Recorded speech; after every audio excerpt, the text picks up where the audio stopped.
혹시 연극과는 전혀 관계 없으신 분, 관계 얘기만 하시고 손을 보시고 연극과는 전혀 관계 없이 알겠습니다. 그냥 물어봤습니다. 왜냐면 이 강의는 뭐 사실 이 국립극단 강의의 취지가 연극과 관련된 분들한테 필요한 문학적 정보나 강의를 드리는 원래 취지인데 제가 뭐 연극을 잘 모르기 때문에 저는 관객이기만 하기 때문에 앞에 강의들을 보면 관련된 강의들이 있죠. 근데 이제 그런 강력한 요청에 의해서 제목을 끼워 맞췄습니다. 끼워 맞춘 냄새가 상당하죠. 사는데 끼워 맞추는 거예요. 삶이 사기니까 어쩔 수 없어. 그래서 뭘 해야 되냐 고민을 하다가 얼마나 연극과 공간 이런 주제로 하십니다. 그래서 어떤 대표님 저한테 연극의 물리적 공간 이런 제목을 하는 어떤 이런 말씀을 하셨는데 제목이 제가 잘 이해가 안 돼요. 물리적 공간 제목 자체가. 그래서 그 마감을 막 요구하시는 마지막 시간에 겨우 끼워 맞췄습니다. 그래서 이 순서가 약간 잘못 끼워 맞춰서 순서를 좀 다르게 하죠. 급하게 끼워 맞춰서 그럴 때가 있습니다. 이해하시고요. 그래서 인간이라는 게 사실은 연극의 궁극적인 주제인 것 같고, 제가 그 안내문에 써놨는데, 안내문에 썼던 글은 사실 제가 일단 대표님 이추 대표실 때 정희신 선생의 연극 강화에 대해서 간단하게 안내를 쓰면서 썼던 얘기인데, 저 같은 연극 관객은 웃기는 연극을 좀 싫어합니다. 그걸 보러 왜 그냥 개그 콘서트 보지 왜 그 연극 보러 그 자리에 가서 앉아 있어야 돼요. 영화는 워낙 그 테크놀로지가 발전해서 영화는 또 일상을 그리는 영화 싫어합니다. 홍상수 싫어합니다. 홍상수의 모태인 그 프랑스 에릭 로메르 이런 사람 싫어합니다. 오히려 일상을 그려도 영국의 켄 로치라는 감독처럼 약간 좌파 감독이죠. 일상 중에서 뭔가 그 시대의 문제, 그 시대의 어떤 모습 이런 게 담겨있는 걸 그려내는 건 좋아하는데 그냥 일상 그리는 거 안 그래도 일상이 지겨운데 영화 보면서 그걸 봐야 되죠. 영화는 뭔가 판타지가 있고 뭔가 테크놀로지가 발전되어 있으니까 차라리 할리우드 영화가 즐거워요. 골차플레 들어가서 2시간 시간 보다 보면 이제 뭔가 이렇게 일상에서 못하는 거, 좀 센 거 이런 영화가 영화다운 거 아니에요. 제가 제일 좋아하는 감독 중에 하나가 이탈리아의 마졸리니라는 센 거, 일상에서 못하는 거, 윤기를 깨는 거 이런 걸 좀 해줘야 영화 보는 맛이 있지. 일상을 그린다 왜 그리냐 이러시고 안 그래도 일상이 지겨워요.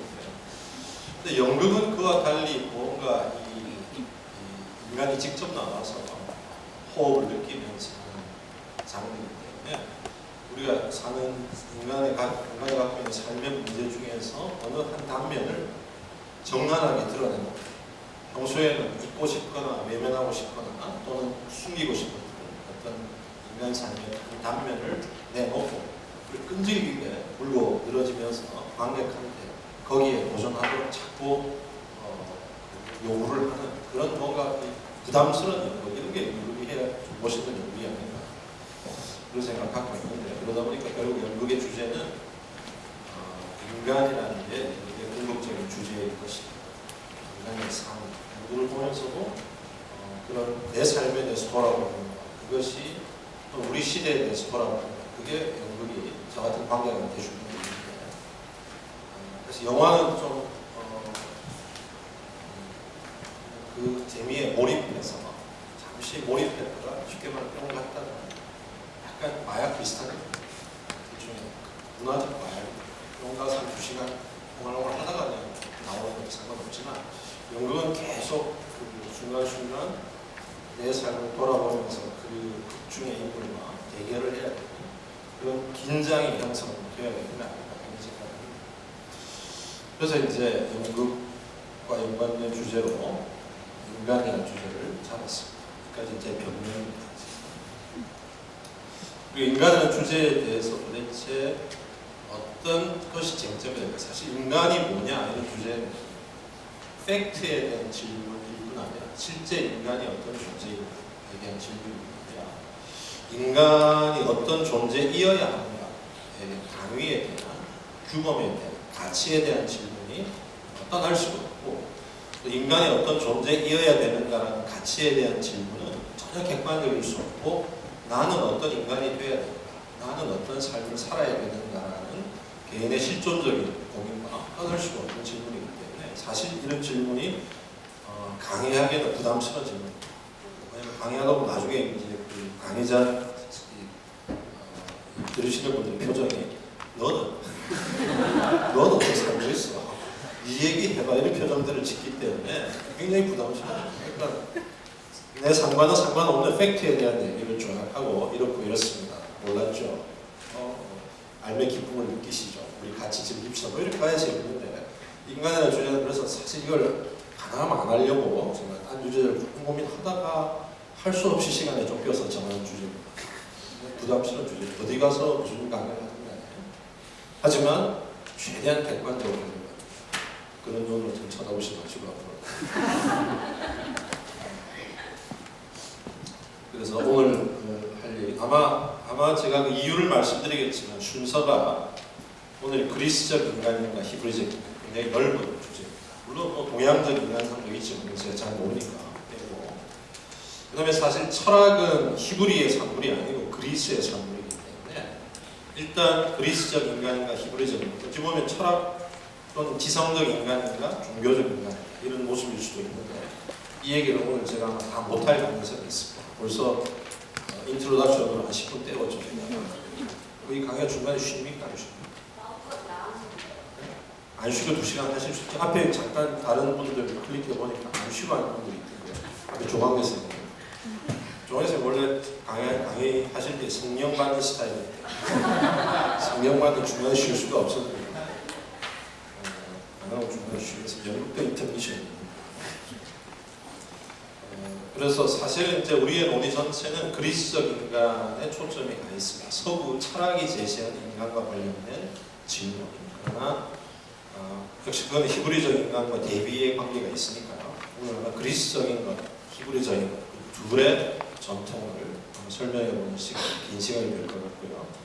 거기서 이제 그리스적 인간의 모습이 추출되면 2강, 3강, 4강은 다 그와 관련된 모습입니다. 그리스적 인간이 사실은 나중에 말씀드리겠지만 3개의 요소로 짜여 있는 게 그리스적 인간. 하나는 이성, 하나는 의지, 하나는 감성, 욕망 이 3개인데 사실은 그 2강, 3강, 4강은 각각을 다루기 때문에 아마 순서가 다음 주에 지금의 3강이 2강으로 올라갈 겁니다. 이성에 대한 얘기. 그 다음에 지금의 2강은 인간의 의지와 관련된 게 주된 쟁점이기 때문에 지금의 2강이 3강으로 올 것이고 4강이 쾌락이라는 게 우리의 감성 욕망과 관련된 것이기 때문에 그게 4강으로 가서 지금 순서는 1강, 3강, 2강, 4강 이 순서로 강의가 진행됩니다. 뭔가를 바꿔야 업그레이드 된 느낌을 가지시죠. 역시 사기입니다. 자, 첫 번째 우리의 주제는 이제 그리스적 인간인가 히브리적 인간인가라는 주제인데 그거는 그냥 인간에만 주목하는 것이 아니고 문화 전체에서 히브리적인 것과 그리스적인 것 사이의 차이를 이해해 보는 것으로부터 출발해야 될 것 같습니다. 사실 서양 근대 문화라고 하면 17세기 이후에 히브리적인 것, 그리스적인 것과 히브리적인 것 사실 두 개만이 아니고 무슬림 문화, 이슬람 문화, 무슬림 문화까지 다 합쳐져서 이게 이제 섞이는 거죠. 중세라는 것이 안 보여서 그래요. 모르겠습니다. 제 책임은 아니고. 저쪽으로 가죠. 중세는 우리가 암흑시대라 그러지만 세상에 암흑이 어떻게 천년이나 지속되겠습니까? 밤도 8시간 안돼서 끝나는 사실 중세가 암흑시대라는 얘기는 이제 중세를 같이 절하했던 근대 초기의 사람들의 평가고 사실 중세는 엄청난 융합의 시대 우리가 요즘 융복합 얘기하잖아요. 융복합. 엄청난 융합의 시대입니다. 왜? 중세 이전에 서구에 존재했던 모든 종교들이 중세라는 욕망로 속에서 녹아져가지고 새로운 근대 문화가 만들어지는 토대를 닦는 시기이기 때문에 그야말로 서구 문화의 융합의 시기죠. 융합의 엘레멘트가 뭐냐? 그리스 문화, 헬레니즘, 그리스 문화, 히브리 문화, 기독교, 그 다음에 이제 무슬림까지 합쳐서 중세 말까지 옵니다. 그러니까 이게 만만히 봐야 될 게 아니고 중세 공부를 열심히 해야 됩니다. 물론 저는 열심히 안 합니다. 여러분이 열심히 해야 되는데 여러분이 열심히 하셔야 되죠. 저는 늦었기 때문에 하는 거나 잘하는 거나 잘하려고. 실제로 우리가 기독교라고 하는 것도 중세 때 실제 기독교라는 게 히브리 문화의 출발이지만 기독교라는 종교는 그리스 문화의 결합에 의해서 이루어집니다. 우리가 faith 왔다 갔다 해도 뭐 찍히는 건 문제 없죠. 예? 카메라를 의식해야 돼요. 저기 있으면 말을 함부로 못하게 되겠지. 훨씬 더 피곤해요. faith와 theology는 좀 다릅니다. faith는 신앙, 신앙과 신앙 어떻게 다르겠습니까? 신앙은 주관적으로 확실한 끝이에요. 고백하면 끝이에요. 고백하면. 나는 믿어. 고백하면 끝이에요. 그래서 신앙이 다른 사람들 사이에는 대화가 불가능합니다. 어떤 분이요? 만일에 그러니까 나는 A4G가 신이라고 믿어. 그러면 가서 야 이게 어떻게 신이야? 신 아니야? 야 찢어지잖아. 이러면요 그 사람 뭐라냐면 신이 불렸다 이렇게 합니다. 그래서 고백하면 끝이기 때문에 사실 신앙이 다른 사람 사이에는 통역 불가능한 대화가 불가능해요. 그냥 같은 신앙을 고백하는 사람끼리 모여서 그냥 자위하면서 우리가 볼 땐 자위지만 본인들끼리는 서로를 위로하고 서로를 확인하며 가는 거죠. 근데 신학 때문에 라지가 붙으면 theo, 이게 그리스 말로 테오, 신에 대한 라지이기 때문에 이론적, 체계적, 논리적 접근이기 때문에 주관적으로 확실해서는 안 되고 뭘 해야 되냐? 페이스는 나 중심이에요. 내 고백하면 끝인데 theology, 신학은 상대 중심입니다. 상대를 설득시키기 위함. 그러니까 상대를 설득하려면 논리적이고 체계적으로 근거도 되고 해야 되잖아요. 그러니까 이거는 객관적으로도 이게 맞다는 걸 보여야 됩니다. 신학을 성립하려면 신앙보다 훨씬 복잡한 요소가 필요한 거죠. 그냥 나는 이래 믿어 끝나는 게 아니라 안 믿는 사람한테 이게 옳은 거야, 이게 맞는 거야 라고 설득해야 되니까 얼마나 많은 게 필요합니다. 중세 때 사실 기독교라는 건 히브리적 신앙에 그리스적 라지가 붙어서 신학이 성립되는 게 기독교입니다. 그러니까 히브리적 신앙의 고백에 그리스적 라지가 붙는 거죠. 예를 들면 기독교의 가장 중요한 교리, 원죄에서 기독교의 교리 출발은 원죄가 없다면 굳이 기독교 믿을 이유가 없잖아요. 모두 죄인이다. 협박이죠. 종교는 다 협박을 합니다. 너 잘났어? 아니지. 믿어. 이렇게 되기 때문에 모두 죄인이다. 출발 원죄죠. 근데 원죄설이라는 것도 신앙일 때는 문제가 없는데 신앙이 되려면 너 죄인이야. 태어난 사람이 나 죄인이 좀 별로 없어. 태어난 지 얼마 안 됐어. 그래도 죄인이 아니려면은 설득의 시스템이 있어야 되죠. 거기에 그리스의 플라톤 철학, 플라톤의 이데아라는 걸 갖다 왔습니다. 플라톤의 이데아. 점점 얘기가 길어지는 예감이 있는데 4번 치려고 되는 거니까. 플라톤 이데아라는 건 어떤 거냐면요. 쉽게 말하면 이데아가 본질. 우리가 what이라고 물어볼 때 대답해. 이건 뭐냐? 의자. 이건 뭐냐? 의자. 이건 뭐냐? 죄송하지만 여기 계신 분 이건 뭐냐? 사람. 이건 뭐냐? 사람. 이건 뭐냐? 사람. 다 다르잖아요. 달라도 이건 뭐냐? 하면 사람. 그러니까 그 사물이게끔 만드는 특성을 사실은 갖다 대는 거예요. 의자 그러면 의자가 되려면 어떤 특성이 있어야 됩니까? 앉을 수 있다. 물론 뭐 때로는 칠 수 있다 이런 특성이 필요하지 않습니까? 앉을 수 있다는 특성이 있어요. 그게 의자의 본질이고 의자로 하여금 의자이게끔 만들어주는 특성. 그게 이제 본질이고 그걸 플라톤의 이데아라고 불러요. 이데아라고. 그러니까 플라톤식 생각은 뭐냐면 여기 이렇게 많은 분들이 있는데 같은 분이 한 분도 없잖아요. 근데 이건 뭐냐? 사람. 이건 뭐냐? 사람. 이건 뭐냐? 사람. 다 다른데 사람 그럽니다. 여기 침팬지가 한 마리 앉아 있습니다. 이건 뭐냐 그러면 또 다른데 이건 사람이라 그런 침팬지라. 겉으로 보기에는 어떤 분은 훨씬 겉으로 보기에는 침팬지 비슷한 분이 있어도 이건 뭐냐 하고 침팬지 안 하고 사람. 여기 만약에 맛있는 강아지가 한 마리 앉아 있으면 맛있죠. 개고기 못 드시는 분 혹은 안 드시는 분 왜 이렇게 잘 드세요? 이런 분은 우리 민족 문화의 전당에 곱빼기도 들어오는 생각을 말아야 돼요. 개고기는 우리의 트레디셔널 푸드, 아니 오리엔탈 트레디셔널 푸드입니다. 한자로 그릇 기자 어떻게 씁니까? 그릇 기자. 중간에 뭐가 들어가죠? 개견자가 들어가고 사방에 뭐가 있습니까? 이 구자에 무시무시한 글자입니다.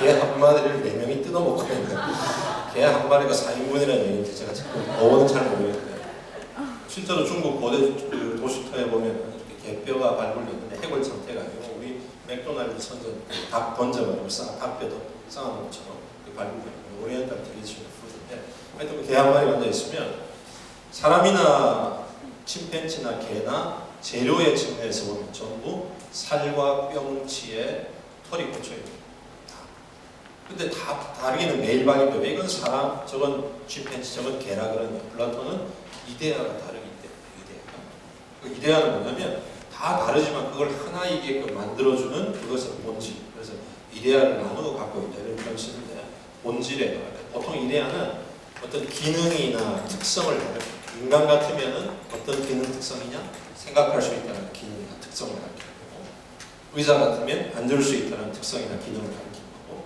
대신에 이데아는 보편적인 거예요. 다 이것들을 공유하고 있는 거고 보편적인 거예요. 그러니까 이데아를 갖고 와서 이제 원조의 설명이 뭐냐면 왜 아담이라는 인물이 죄를 지었는데 아담 한 개체가 죄를 지었잖아요. 근데 왜 인류 전체가 죄인이냐?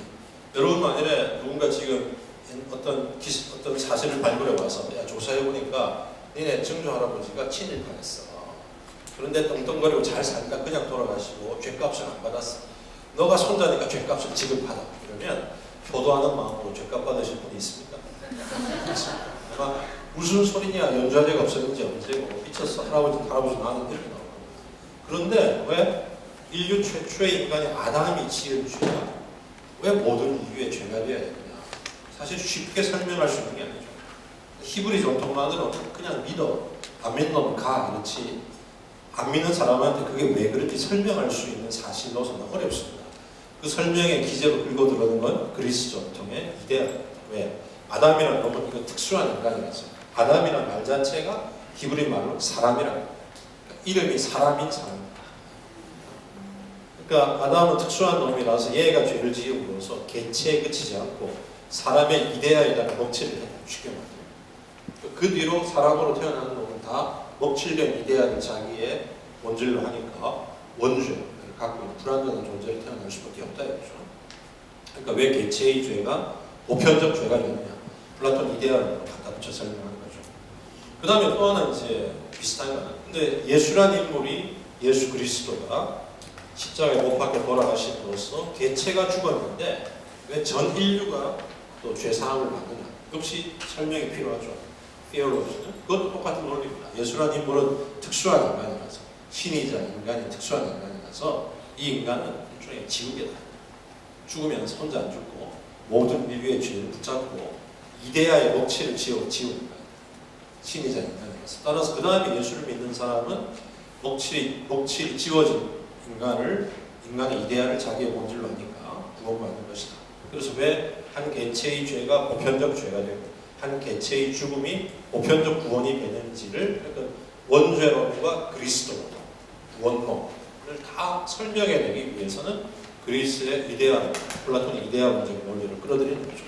사실 중세는 무슬림을 빼더라도 그리스 전통과 히브리 전통이 융합되는 시기라고 볼 수 있었는데 그 전에는 분명히 그리고 융합됐지만 그럼에도 불구하고 그 안에서 그리스 전통의 결과 히브리 전통의 결을 찾아내볼 수 있는 거죠. 근데 구분되는 게 융합되어 있는 거기 때문에 그 인간의 문제도 마찬가지이기 때문에 그 전통 전체에 한번 접근해 보려는 겁니다. 상문 종교, 예술, 사회의식, 언어 등 여러 영역에서 대비가 되는데 언어는 제가 그리스 말도 잘 모르고 히브리 말도 모르기 때문에 안 합니다.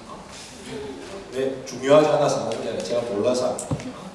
여러분 아시는 분 열심히 평생 해보시고 평생 해야 됩니다. 섣불리 안 하시는 게 좋고요.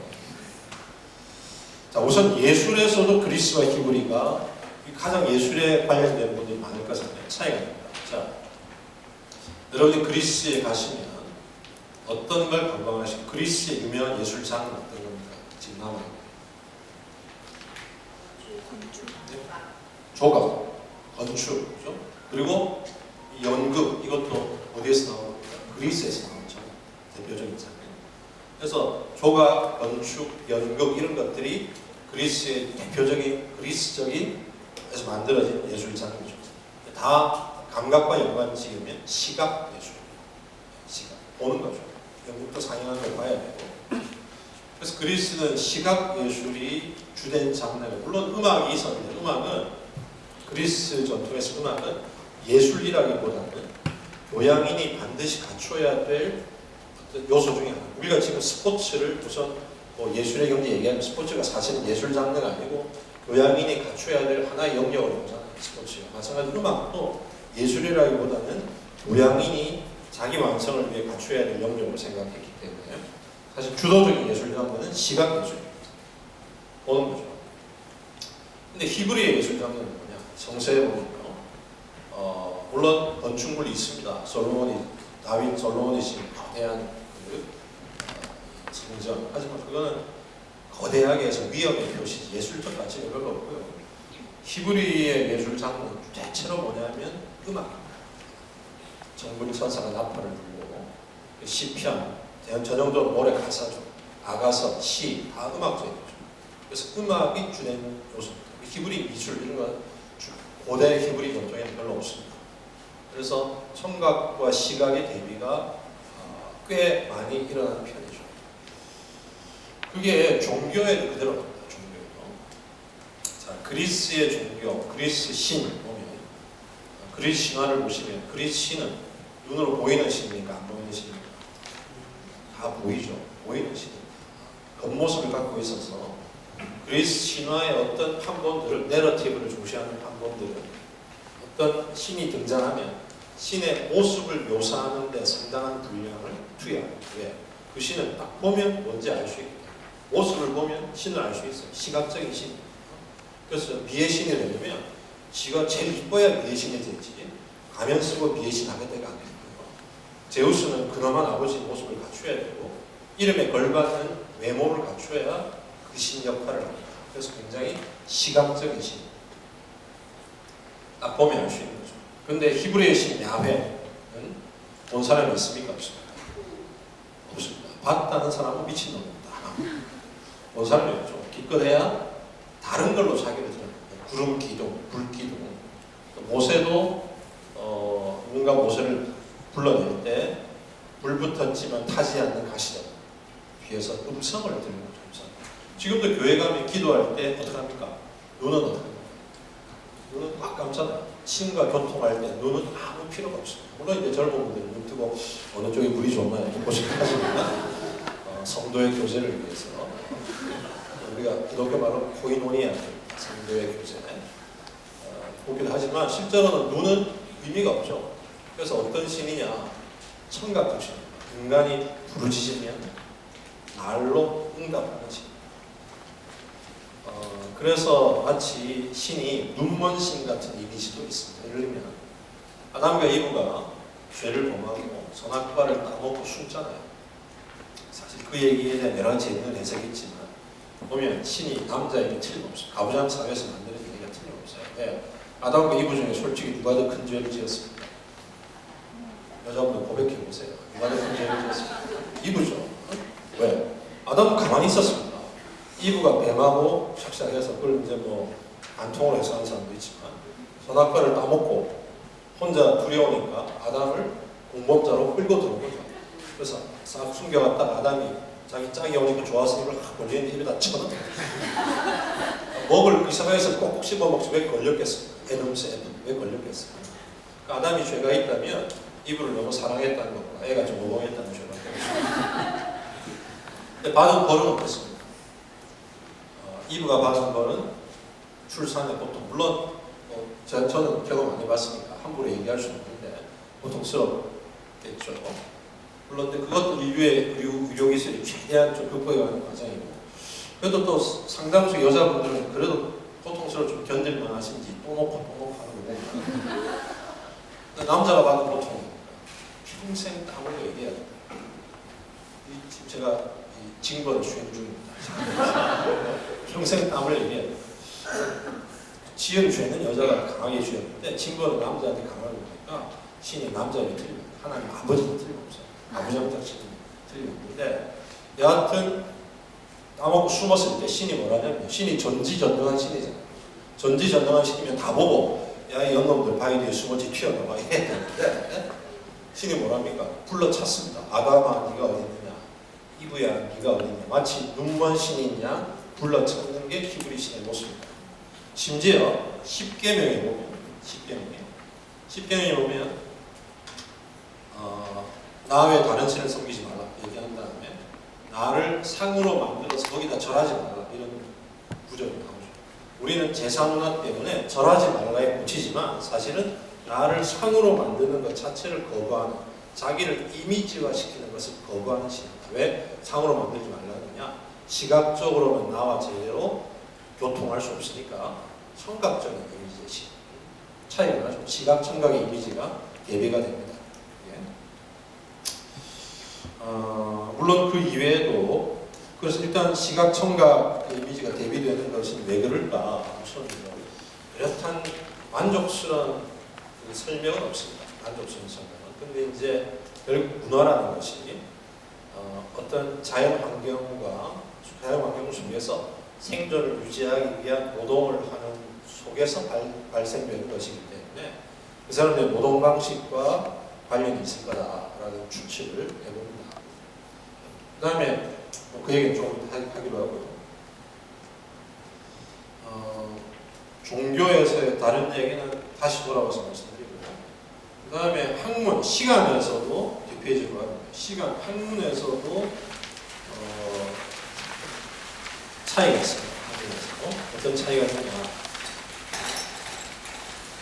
특히 시간을 보는 관점, 역사를 보는 관점. 사실 고대에 아주 중요한 학문은 역사입니다. 역사를 기록하면서 역사를 보는 관점이 상당히 다릅니다. 그리스인들은 역사를 어떻게 보느냐? 순환적으로. 역사를 순환적으로 본다는 것은 무슨 얘기가 있냐면 일정한 주기를 두고 유사한 사건이 반복된다고 보는 거예요. 그러니까 예를 들면 지금이 2013년 6월 3일인가요? 6월 3일 오후 5시 35분이에요. 자, 그러면 만일에 그래서 주기 계산을 했어요. 그래서 그리스는 역법, 달력이 발전합니다. 달력 계산. 네. 주기를 계산, 역사의 주기를 계산해야 되기 때문에 달력이 발전하는데, 그러니까 예를 들면 1000년을 보고 그 역사의 주기를 놓고 자기들끼리 싸웠어요. 1000년이다, 1004년이다, 996년이다. 별거 아닌 걸로 피 터지게 싸웠는데, 만약 1000년의 역사의 주기라는 게 무슨 얘기냐면요. 지금이 2013년 6월 3일 5시 35분인데 1000년 전 2013년 이날 이 시간에 비슷한 상황이 있었고 또 3013년 같은 날 같은 시간에 비슷한 상황이 있을 것이다. 물론 여기 있는 분들이 1000년을 사는 건 아니니까 이 개체들은 아니지만 1000년 전에도 지금 이 자리에 이 공간에 이 비슷한 사람들이 뭐 한 놈이 앞에 서 있고 주르륵 둘러앉아가지고 멍하니 있고 이런 비슷한 상황이 있었을 것이다. 1000년 뒤에도 있다. 그게 순환되는 생각입니다. 그렇기 때문에 1년에 있었던 일은 1001년에도 있고 2001년에도 있고, 그래서 이런 순환적 역사관을 어떤 개념으로 쉽게 요약하냐면 원형과 반복, archetype and repetition. 1000년의 주기의 원형이 1000년을 주기로 반복되는, 따라서 현재라는 것은 역사 속에 단 한 번 존재하는 시간이 아니고 1000년 전에도 있었고 1000년 뒤에도 있을 여럿 중에 하나이고 나라는 존재로 그렇기 때문에 역사 속에 홀로 존재하는 존재가 아니고 천년 전에도 나와 유사한 어떤 존재가 있었고 천년 뒤에도 나와 유사한 삶을 사는 어떤 점에서는 존재가 있을 수 있는 거죠. 그게 이제 그리스인들의 역사에 대한 생각을 하면 히브리인들의 역사는 직선입니다. 직선. 처음 창조로부터 종말에 이르는 앞으로만 나가는 역사관이죠. 직선적 역사관. 그렇기 때문에 지금이라는 건 단 한 번뿐 역사에 단 한 번뿐인 순간. 이전에도 없었고 앞으로도 없을. 따라서 나라는 존재도 이전에도 없고 앞으로도 없을 역사 속에 오직 유일한 단 하나의 존재의 점을 찍는 존재인 것이죠.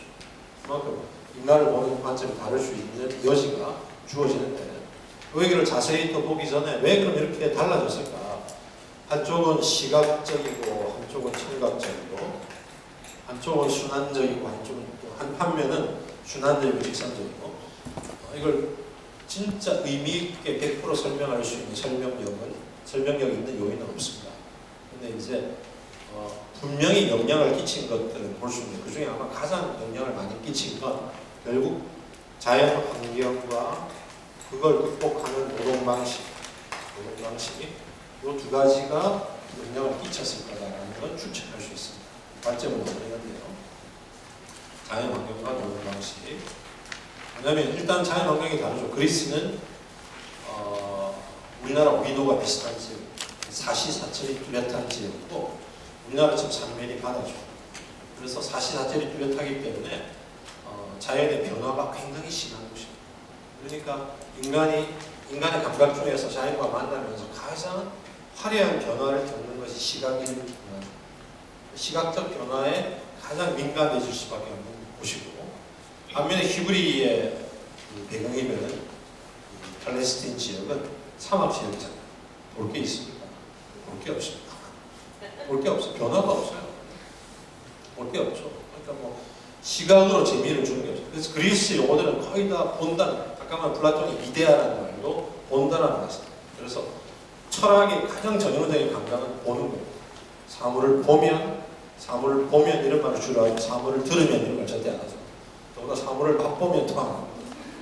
보면 가장 주상적인 생각하는데 가장 구체적이면서도 주상적인 것이죠. 눈에 보이는 건 구체적인데 눈에 안 보이는 걸 보면 굉장히 주상적인 그런 이제 이중의 성격을 가진 감각인 것이죠.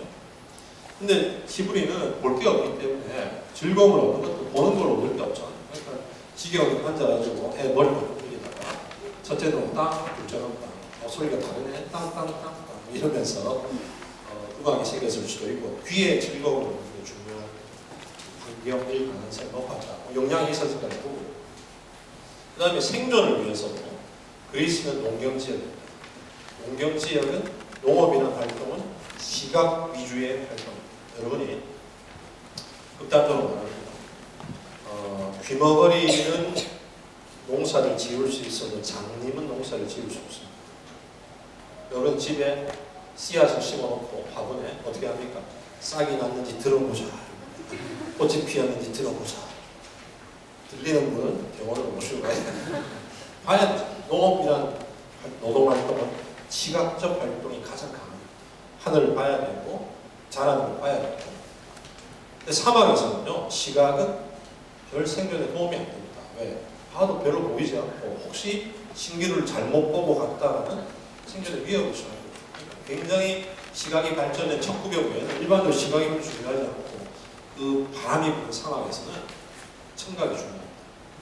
여러분 그 회오리 바람을 주제하는 영화들을 보면요 있잖아요. 트위스트 주인공들이 하다가 소리를 듣고 뛰어나가서 그 회오리 바람이 분다는 걸 알고 있는데 청각이 생존에 굉장히 중요한 거라서 그런 대비에 영향을 미쳤을 거라고 추측할 수 있고 노동 방식도 농업은 순환적인 생존의 방식입니다. 순환적이죠. 봄이면 씨앗 뿌려, 여름이면 꽃이 피고, 가을이면 분연되어, 겨울이면 따뜻한 아랫목에 앉아서 보드를 치고, 또 봄이면 씨앗 뿌리고, 한 시간 내내 이것만 해도 가능합니다. 순환적입니다. 따라서 자기들의 삶, 그래서 모든 농업 지역에는 절기라는 게 있죠. 절기.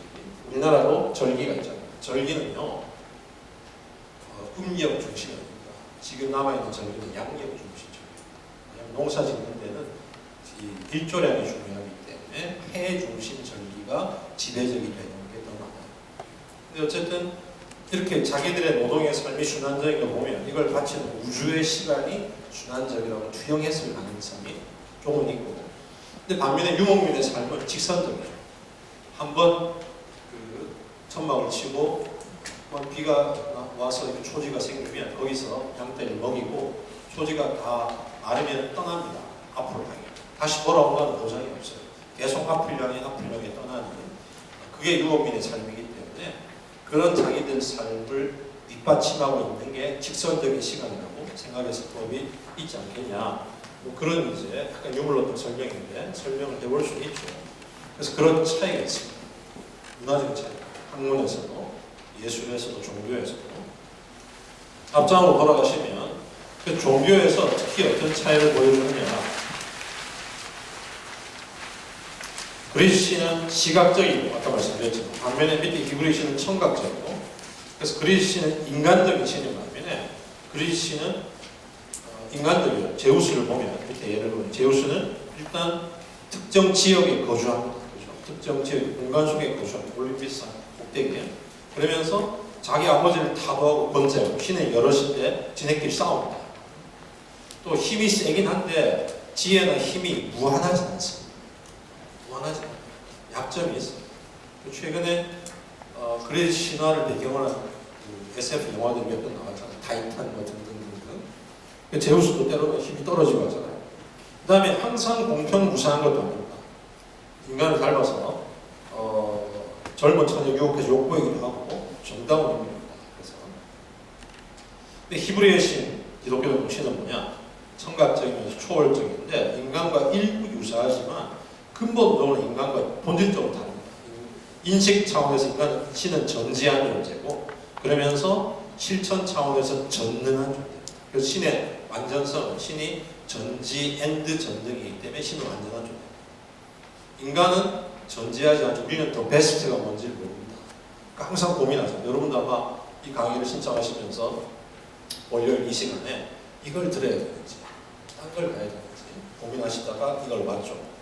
지금도 지금 시간이 흐르면서 후회에 가득 찬 분도 계시고 아직은 모르겠다는 분도 계시고 그렇죠? 더 베스트가 뭔지 모르는 거죠. 신은 전지야. 더 베스트가 뭔지를 압니다. 그 다음에 신은 전능, 우리는 알아도 행동 못하지만 신은 전능하기 때문에 아는 건 다 할 수 있는 존재죠. 그러니까 최선을 알고 최선을 실현할 수 있는 존재니까 신은 완전한 존재인데, 그래서 인간과는 전혀 다른 존재고, 그런데 그 완전성에다가 어떤 인격을 부여해서, 하지만 완벽한 인격, 오류 불가능한 인격이고, 하지만 인격적 존재지만 육체는 없는 존재. 이게 이제 히브리적인 존재. 순수한 영인 존재. 이게 이제 히브리적인 존재고, 신은 유일한 존재고, 이게 이제 다르잖아요. 그 다음 또 하나 중요한 특징이 그리스 그 신에서 보여지는, 어찌 보면 인간에 대한 관념이 신에 투영되는 수준인데, 그리스는 좀 주지주의, 인텔렉추얼이죠. 주지주의, 지적인 요소를 중요시합니다. 우리가 나중에 나눌 것에 의하면 이성, 지성을 중요시한다면 히브리는 주의주의, 볼룬타리주의, 의지를 중요시합니다. 의지. 이게 이제 지적인 것과 의지의 차이가 잘 드러나는 게 어떤 거냐면요. 그 다음 질문, 소크라테스가 에오틱 플라톤의 대화편에서 뭐라고 하냐면, 어떤 행위가 옳은 것은 신이 그것을 명령하기 때문인가, 아니면 그것이 옳기 때문에 신이 명령합니다. 자, 이 철학이 여러분들 생각해 보세요. 살인하는 게 잘못된 거예요. 살인하지 말라라고 계명이 있잖아요.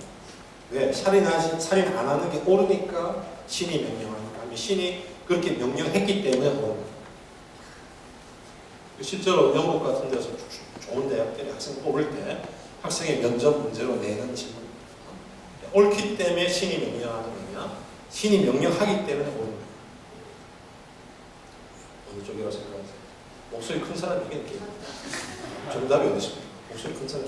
이게 어떤 차이가 있냐면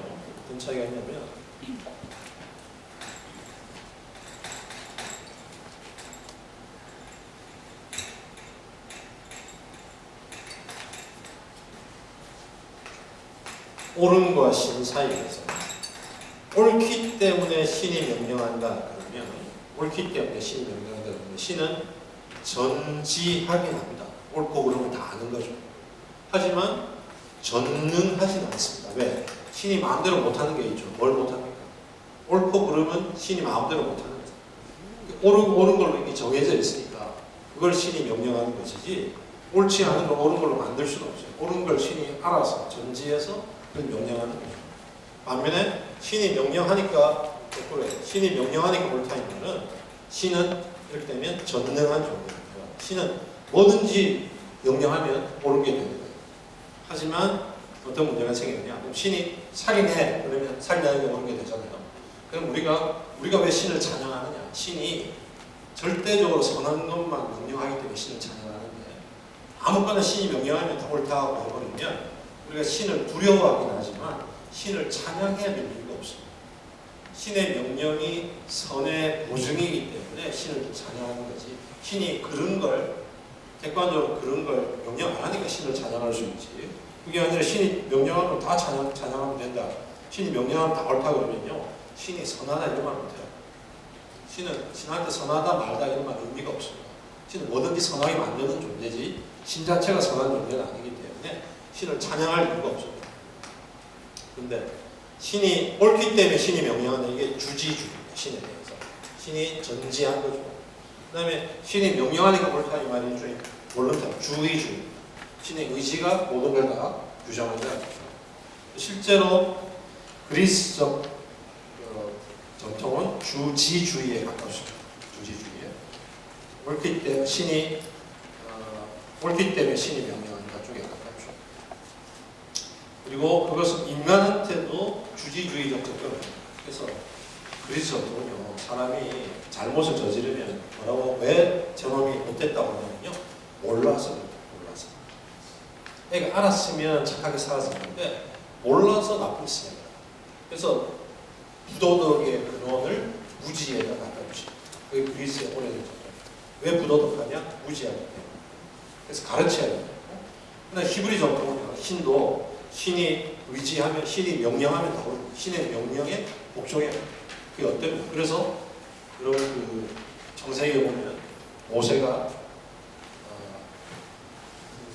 나이가 100살 넘어서인가 아들을 낳죠. 그죠? 무슨 약을 먹는지 모르지만 100살인가 100살 넘어서인가 아들 하나 없습니다. 이삭인가요? 그러니까 신이 걔를 놓으니까 신이 뭐라고 걔가 좀 컸을 때 신이 명령하는 건 뭐냐? 걔를 나한테 바쳐.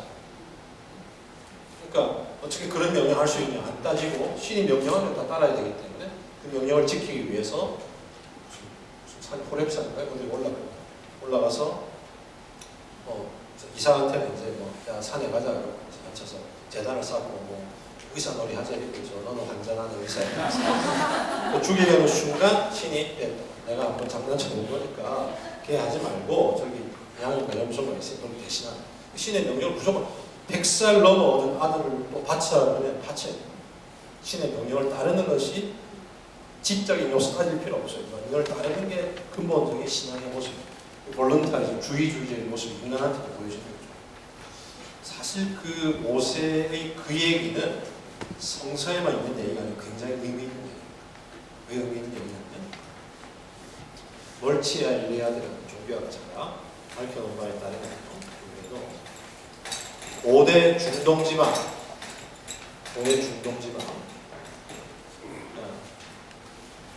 이집트 북부, 시나이 반도, 메소포타미아 지하 전체 고대 중동지방 또 서양인들은 니어 이스트라고 근동 서양 중심으로 우리 보고 뭐라고 합니까?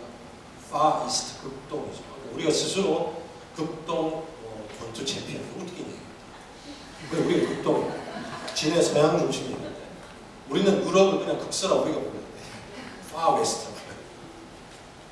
그런데 고대 중동 지방의 종교들이 가졌던 공통된 풍습입니다.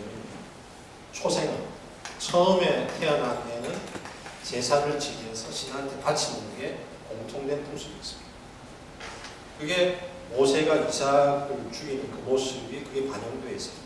그러니까 이삭한테 너 처제를 나한테 바쳐라 하는 야훼 신은 성세만 나오는 게 아니라 고대 중동지방 다른 신들과 똑같은 모습을 보여주는 신. 왜 초생하는 신한테 바치는 풍습이 있냐? 컨셉은 뭐 비슷하냐면요. 우리가 지금 추석 때 되면 뭘 바칩니까? 제사 차례잖아요. 햅쌀과 핵과일을 조상한테 먼저 바치잖아요. 왜? 일단 높은 분한테 먼저 맛보게 해야 돼요. 어딘지 높은 여러분 집에서도 아침에 밥 먹을 때 누가 먼저 숟가락을 들면 따라서 먹습니다. 요즘 한국은 고상이 먼저 들면 따라서 먹습니다. 딱 유행한 1년 고3 지나면 이제 어떤 말들, 네가 처음 먹던 말들 이렇게 해요. 높은 사람이 들면 따라서 먹는 거잖아요. 높은 분한테 먼저 바쳐야 되기 때문에 그 농업을 통해서 햇살, 핵과일, 뭔가 새 것이 나오면 우선 주인 높은 분한테 제일 높은 게 신이기 때문에 신한테 먼저 바치고 첫 번째가 신한테 바치고 두 번째부터 내가 가진다. 근데 고대 중동지방의 컨셉에는 자식도 소유물, 자식도. 그래서 성서에게 보면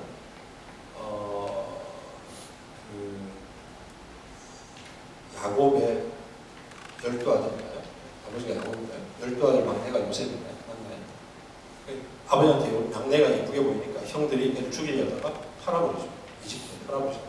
그러니까 아버지가 아들을 팔 수 있고 마누라도 남편이 팔 수 있습니다. 잭din간이 팔아버리고 조용한 마누라 사면 되고. 근데 따라서 소유물이니까 첫 번째 소유물은 신한테 바치고 둘째 것부터 내가 가지고. 그래서 애도 첫째는 신한테 바치고 둘째부터 내가 가지고. 여기 각자 자기 가정에서 장남 장녀이신 분이 있어요. 장남 장녀이신 시대를 잘 타고났습니다. 이때 태어났으면 재혼입니다.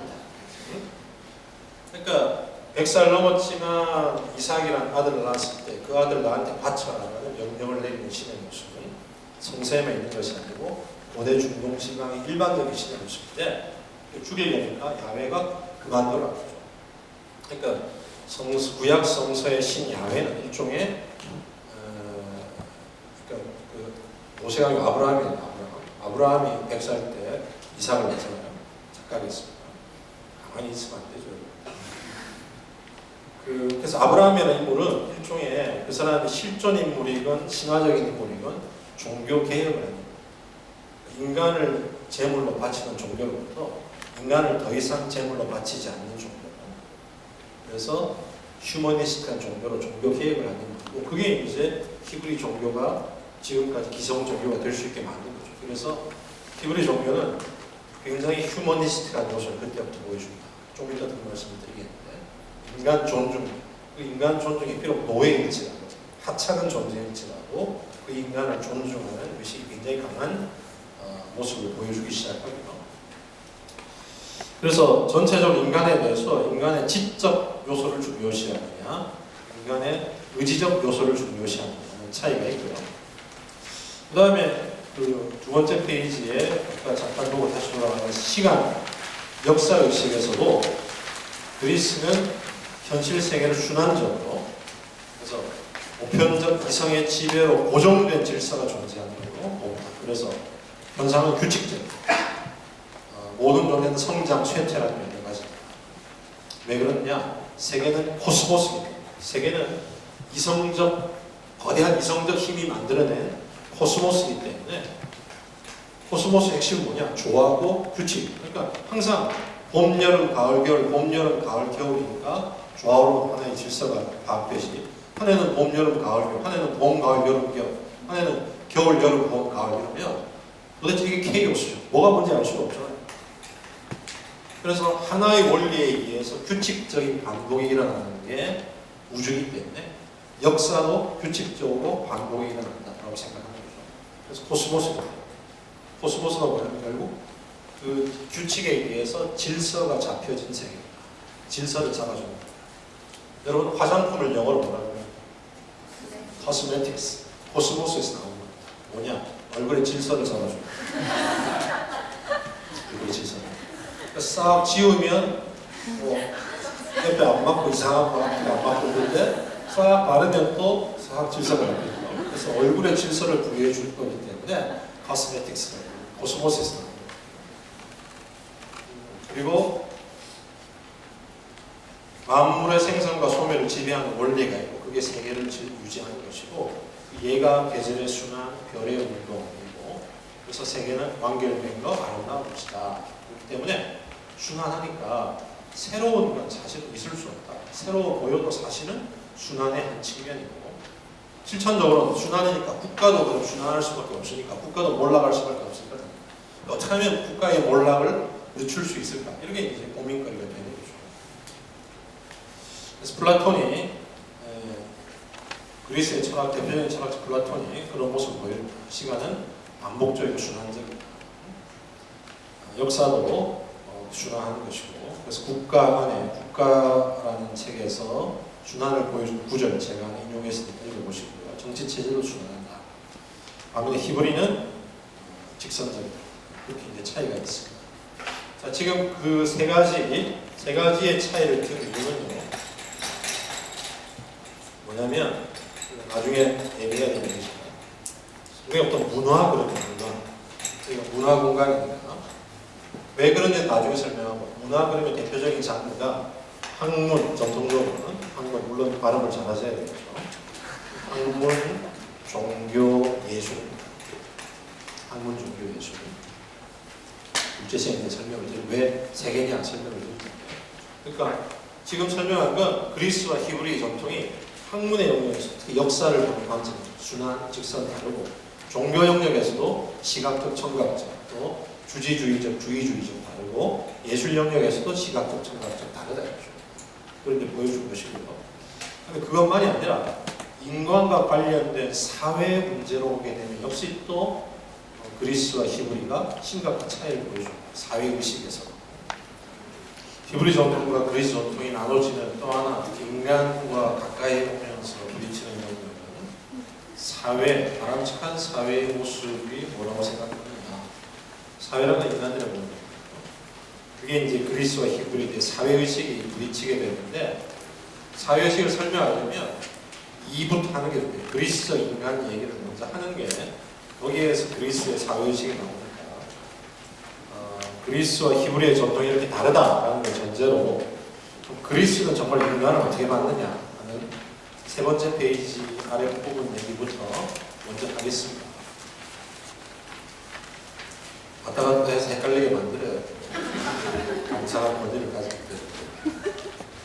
그리스인이 인간을 본 그 내용은요. 지금 미스 코리아 대회를 알 수 있어요. 미스 코리아 대회. 왜 갑자기 미스 코리아 대회 얘기를 꺼내서 사람을 기죽이냐 아니면 변명을 지을 수도 있고 요즘도 계속 하나요 미스 코리아 대회? 해요. 우리 미스 코리아 대회 뽑을 때 진선미 상을 주잖아요. 제가 어릴 때부터 궁금한 게 두 가지였는데 진선미 외에도 다른 상을 주잖아요. 요즘은 상 이름 뭐라고 하나요? 포토제닉 그 외에. 네? 그러니까 지금 제 때는 보면 뭐 미스 엘칸토, 미스 한국이고 옛날에 볼 때 스폰서 이름을 붙여서 그렇게 상을 줬습니다. 뭐가 궁금했냐면 기분이 안 좋을 것 같아요. 왜냐하면 진선미는 상 같은데 미스 엘칸토, 미스 한국이고 느낌이 미스 떨거지, 미스 떨거지. 기왕이면 좋은 이름 붙여서 좋은 이름 많이 있잖아요. 진선미 비슷하게 인, 의, 예, 지, 신 붙여가지고 미스인, 미스의 이름 될 건데 왜 진선미 세 개만 딱 끊고 나머지는 미스 떨거지, 미스 떨거지, 미스 떨거지. 그것도 제가 좀 궁금했고 너 진짜 궁금했던 거 진선미 상 중에서 보면요. 진이 1등, 선이 2등, 네가 3등이잖아요. 대회, 미스 코리아 대회는 어떤 여자 뽑는 대회입니까? 이쁜 여자 뽑는 대회잖아요. 그럼 대회 취지에 비추어 볼 때 네가 1등을 해야 될 것 같아요. 네가. 왜? 진이 1등, 선이 2등, 네가 3등이야. 그거 안 궁금하셨어요? 항의해볼 생각도 했었습니다. 제가 이렇게 얘기하니까 저희 학생 중에 어떤 친구는 남자 학생인데 똑똑한 친구가 선생님 제가 그 이유를 압니다. 뭐냐? 이쁘기만 한 여자 3등이고 이쁘면서 착한 여자 2등이고 이쁘면서 착하면서 똑똑한 여자 1등이고 창조적 오류를 보거든요. 그래서 물어봐서 어떤 여자 제일 좋냐? 그러면 자기 2등이 제일 좋대. 이거는 좀 어렵대. 요즘 애들의 모습이. 그래서 여기 젊은 남자도 마찬가지죠. 근데 저게 제가 철학을 보니까 저 진선미가 왜 나오냐. 플라톤 얘기를 가져온 거예요.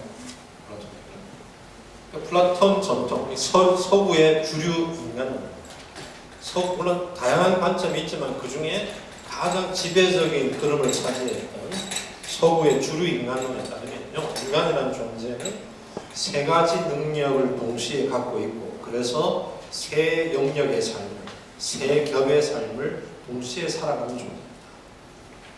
그게 이제 거기 표로 제가 정리해 놓은 거예요. 원래 PPT로 띄우려 했는데 띄울 게 하나밖에 없어가지고 지워주세요. 우선 이성지성의 능력입니다. 이건 알매 능력이죠. 뭘 아는. 여러분도 지금 여기 바로 앉으셔서 이성지성을 활동을 하고 있는 거죠. 그 다음에 의지 행위의 능력이 있고, 의지 행위의 능력. 이거는 뭔가를 하는 능력입니다. 아는 것과 하는 것 다르잖아요. 실천의 능력. 그 다음에 감성, 욕망의 능력. 이거는 느끼고 바라는 거. 아는 거와 느끼는 거 다르잖아요. 느끼고 바라는 거. 이게 이제 함처럼 순 우리말에 적당한 게 없는데 굳이 맞추면 낌, 느낌, 낌새 할 때 낌. 확실하게 국가적 자료 토대를 갖고 있는 건 아니고 제가 끼워 맞춘 거예요.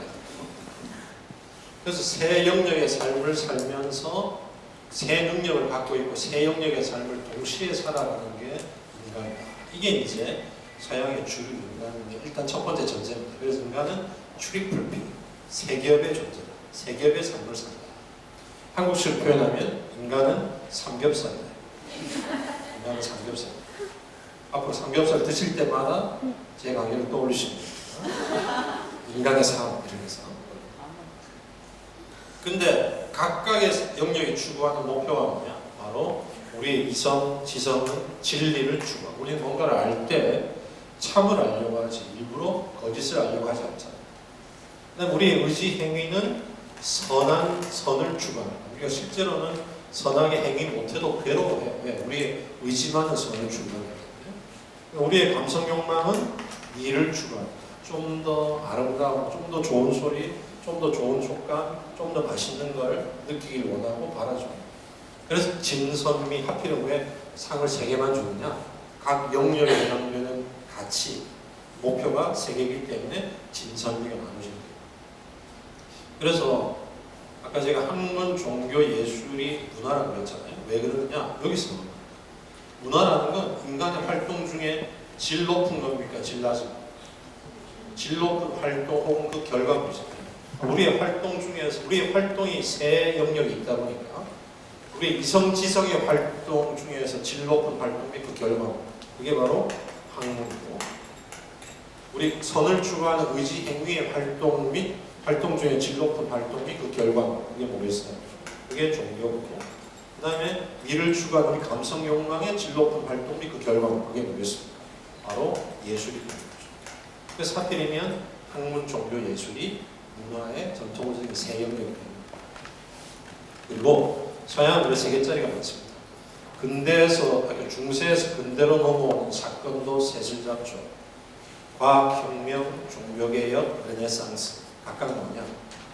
이성지성, 알매 영역에서의 중세극복, 과학혁명. 선 추구하는 영역에서의 중세극복, 종교개혁. 이 추구 영역에서의 중세극복, 르네상스. 그렇게 됩니다. 여기 오신 분들은 인간이 뭐냐 이런 문제 관심 갖고 오신 분들은 철학에 관심이 좀 있을 건데, 칸트, 제가 원래 철학에서 칸트 전공이었는데요. 옛날에 요즘 대학에서 철학과예요. 대학에서 제가 10년째 글쓰기 선생입니다. 가술적 글쓰기. 근데 그래서 맨날 애들을 첨삭해 줍니다. 그래서 직업병이 누웠어요. 잘못 보입니다. 근데 칸트도 아마 칸트가 쓴 유명한 비판서, 비판 이름부터 몇 권입니까? 3권이죠.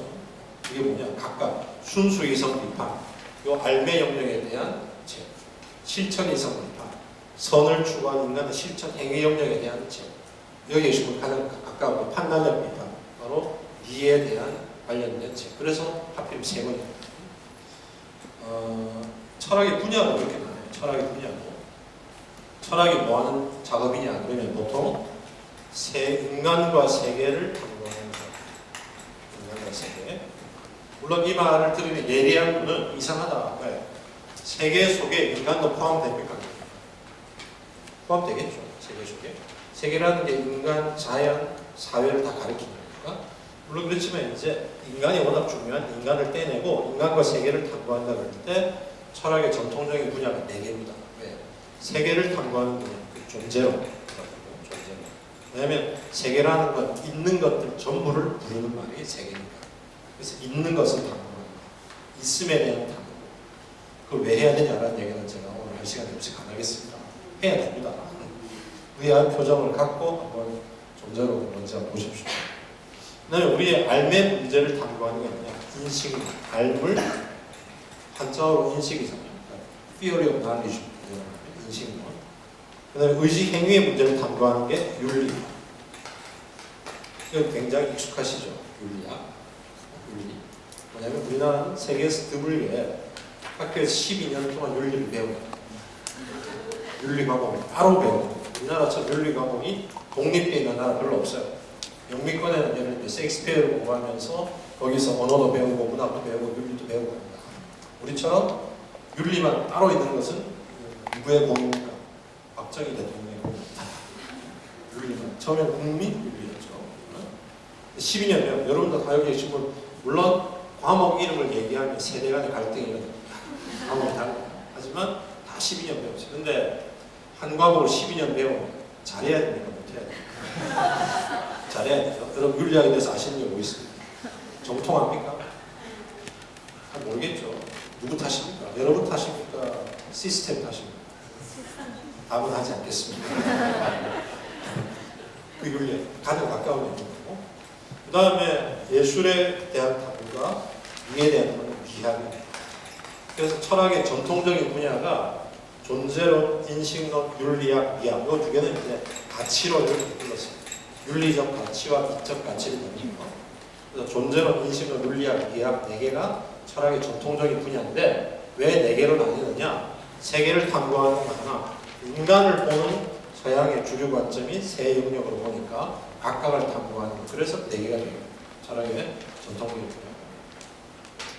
그 다음에 왜 미스 코리아 대회에서 등수가 왜 1, 2, 3등이 왜 1, 2, 3등이냐 등수가 도대체 그것도 플라톤 전통과 관련합니다. 플라톤 전통은 이 셋 중에서 어떤 게 가장 강해야 바람직한 인간이라고 봤냐면 바로 진이 1등, 선이 2등, 이가 3등인 인간이 제일 바람직하다. 다시 말해서 이성이 의지를 통해서 감성 욕망을 지배할 때 그때가 가장 바람직한 인간의 모습이다. 그게 서양의 주류 전통입니다. 그래서 서양에서 인간을 정의할 때 한 동물 앞에 뭐 놓습니까? 저 중에서 이성적 동물 그래서 인간의 본질이 이성입니다. 그래서 인간답게 되는 건 이성적이 되는 그게 서양의 주류 전통입니다. 그래서 플라톤이라는 사람이 쌍두마차의 비유를 하는 거예요. 쌍두마차의 비유. 뭐냐면 어떤 인간이 가장 바람직한 인간이냐? 쌍두마차라는 게 말 2마리가 있는 거잖아요. 마부가 말 2마리를 통해서 마차를 몰고 가는데 이성이 마부가 되어 있고 의지와 욕망이 2마리 말이 되어 있는 상태. 뭐냐? 욕망이라는 말은 강하잖아요. 여러분들이 막 하고 싶으면 못 참잖아요.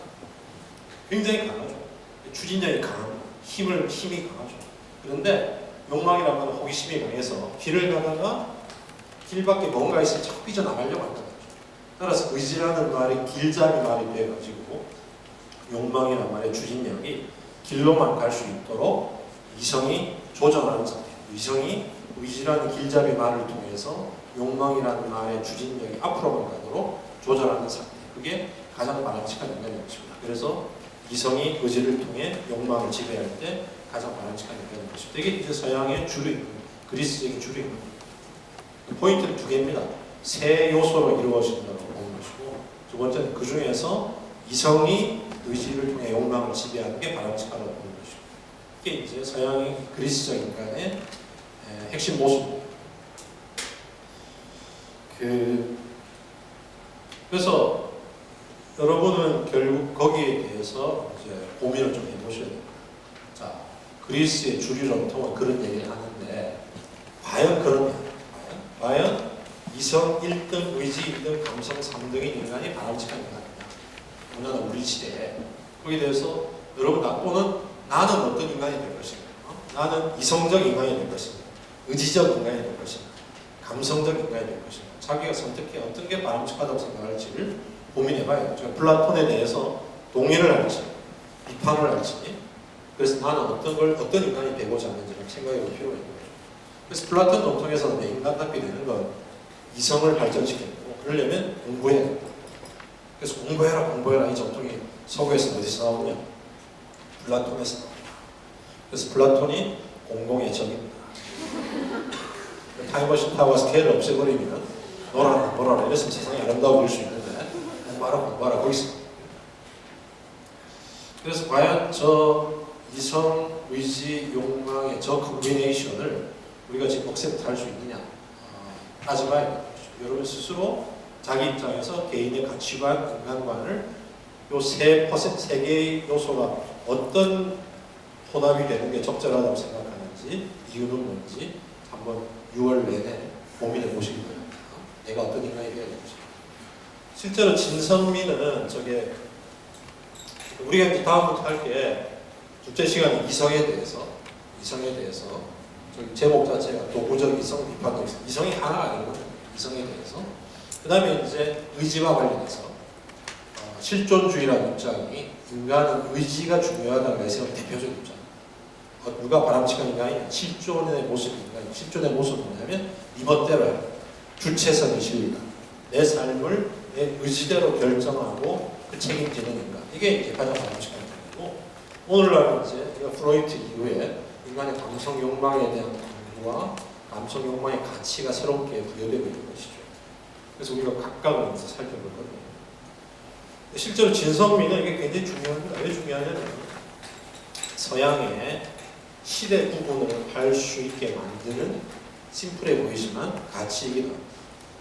서양 고대라고 부르는 시절은 진이 제1의 가치입니다. 물론 비주류 전통이 있지만 주류는 진, 이성 중심의 이성을 중요시하는 전통, 플라톤처럼 이성이 지배해요.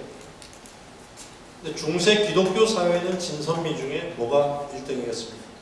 아니 선이 1등이겠죠. 바로 의지, 선을 주관하거나 종교라는 건 믿음이라는 게 뭐냐면 신의 말씀을 따르려는 행위, 신을 믿으려는 의지잖아요. 근데 모던 소사이티, 근대는 르네상스의 뜻이 뭡니까? 부활, 재생, 뭐의 부활이죠?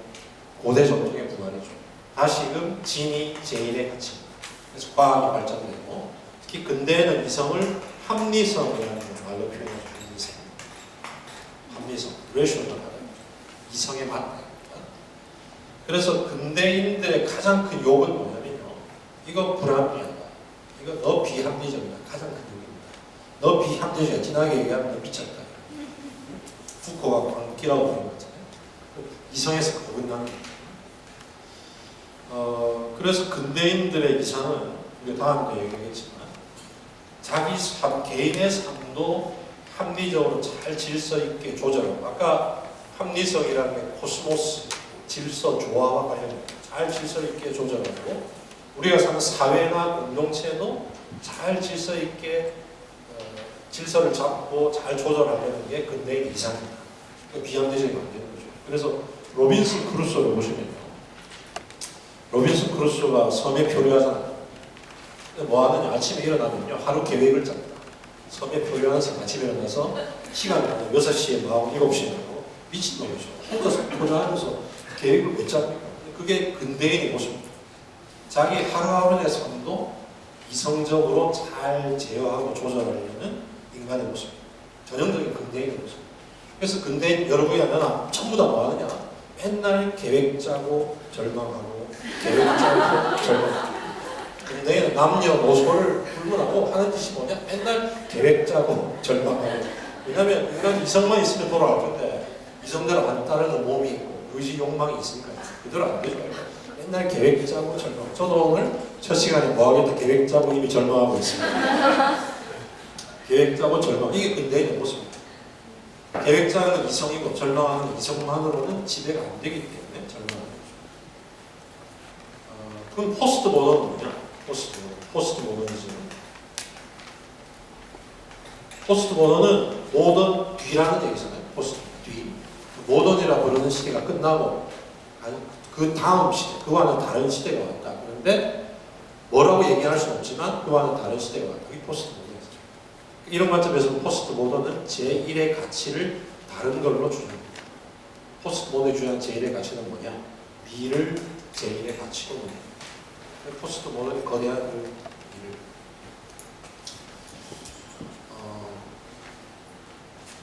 굉장히 심오한 얘기인데 제가 좀 쉽게 얘기해서 설득력이 없어 보이는데 심오한 얘기 거시적이에요.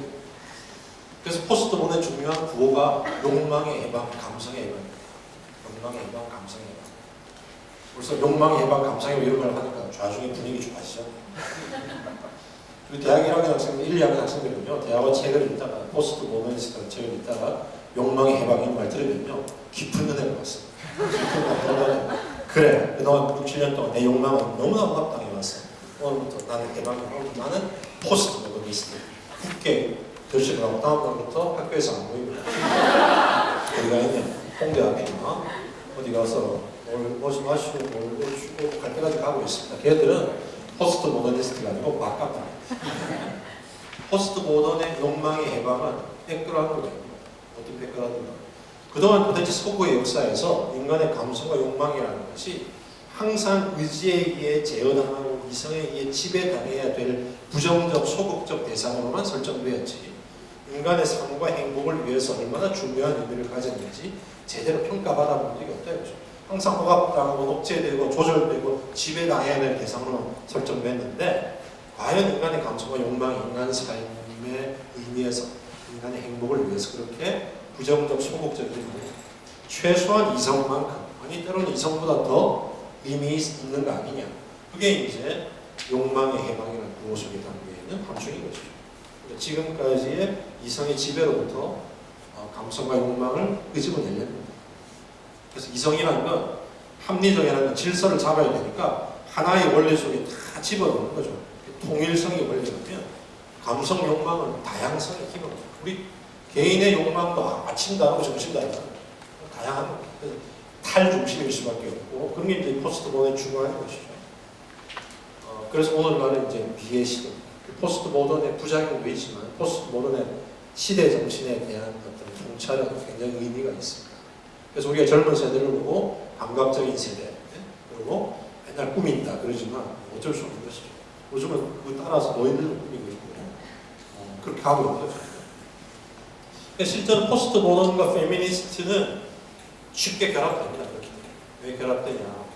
이 도식에 성이라는 섹스라는 걸 갖다 붙이면 섹스는 젠더는 섹슈얼리티는 성이라는 걸 갖다 붙이면 전통적으로 이 중에서 남성성을 상징하는 요소는 남성성을 상징하는 요소.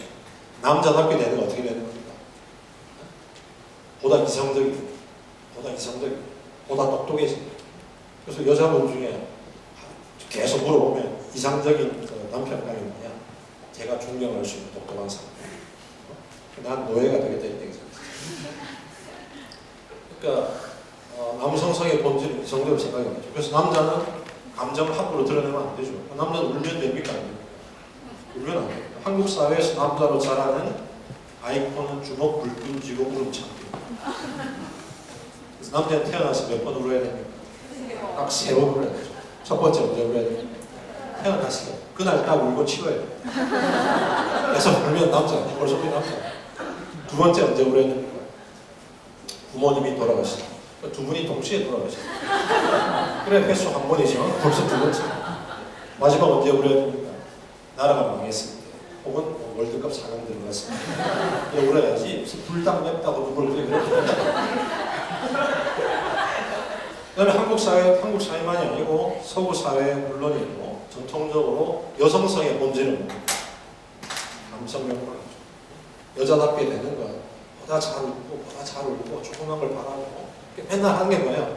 여자는 아내는 조그만 걸 바라는 거야. 큰 거 바라는 게 아니야. 거짓말이 조그만 것도 바라고 큰 것도 바라는 거야. 그런 거짓말이 어딨어. 그래서 그렇게 키우죠. 쉽게 물고 쉽게 얻고 조그만 걸 바라도. 그래서 TV 방송의 프로 방청객은 100% 누굽니까? 100% 여성들입니다. 남자애들 앉혀놓으면요, 발짝 끼고 있다가 개그맨이 웃겨도 한 번 더 해봐라 이마요. 키우죠. 그래서 실제로 이성이 감성을 지배한다는 고대나 근대의 도시 밑에는 성적으로 보면 남성이 여성의 지배함을 당연하다는 것이 그 밑에 숨어 있는 거예요. 그래서 이성 중심주의, 로고스 중심주의는 남근 중심주의다 이렇게 판단하는 것이고요. 반면에 감성의 해방이라는 포스트 모던 구호 속에는 성적으로는 탈중심, 남성에서 벗어나는 여성의 해방이 쉽게 숨어 있기 때문에 포스트 모던과 페미니즘이 쉽게 결합될 수 있는 구조를 가지는 것이죠. 그래서 이게 그리스적 인간의 기본 구조입니다. 이 세 능력과 그 위계. 그래서 그걸 여러분이 어떻게 받아들이실지 말지를 고민해 보셔야 됩니다. 자, 사회의식으로 돌아오면 플라톤은 이걸 기반으로 해서 어떤 사회가 바람직한 사회냐에 대해서 인간론을 기반으로 확대합니다.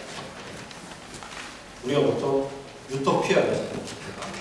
유토피아라는 말은 토마스 모어가 만든 겁니다. 토마스 모어가 우리한테 남겨준 아주 큰 업적은 토마스 모어가 유토피아라는 책 속에서 그리고 있는 그 유토피아라는 도시의 모습이야 그럴 수도 있고 안 그럴 수도 있고 그렇지만 유토피아라는 말을 남겨주고 굉장히 개념이라는 것이 갖고 있는 힘이 굉장한 유토피아라는 말이 유 플러스 토피아 그리스 말입니다. 유가 no라는 뜻이고 토피아가 where or place, no place, 세상에 어디에도 없는 곳이에요. 그런데 유라는 발음이 그리스 말로 EU와 같죠. EU는 그시라는 뜻입니다. 따라서 유토피아는 뭐냐? good, where, and nowhere입니다. 세상에 어디에도 없지만 좋은 것. 그래서 우리가 유토피아라는 말을 쓰고 근데 실제로 이게 말은 그랬지만 플라톤이 국가론에서 그런 유토피아를 그리고 있어요. 이상적인 국가. 그건 아까 말씀드린 그 그리스의 폴리스, 도시국가 있잖아요. 폴리스. 실제 폴리스가 있는데 정말 폴리스의 이데, 폴리스다운 폴리스가 뭐냐? 폴리스의 이데야. 정말 폴리스를 폴리스에게끔 만들어주는 도시국가의 이데야. 도시국가의 완벽한 모습인가를 탐구하면서 그리고 있는데 이제 토마스 모어가 유토피아로 부른 것에 해당되는 내용을 제시를 하죠. 이상국가가 뭐냐? 제시를 하는데 근데 어떻게 제시하느냐? 해석의 여지가 있습니다. 가장 기본적으로 어떻게 하냐면 인간론을 확대합니다. 어떻게 확대하느냐?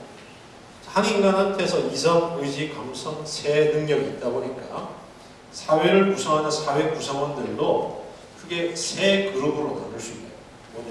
한 인간한테서 이성이 지배하는, 이성이 1등인 인간, 이성이 강한 인간 한 그룹 나누면 그게 사회 이성계급이에요. 이성이 강한 것으로 붙여 있으니까. 두 번째, 이성, 의지, 감성 중에 의지가 제일 강한 인간.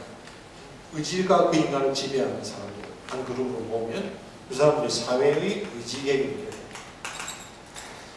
감성 욕망이 가장 강한 인간, 감성 욕망이 1등인 인간들을 모으면 그게 사회의 욕망 계급이 되는 거죠.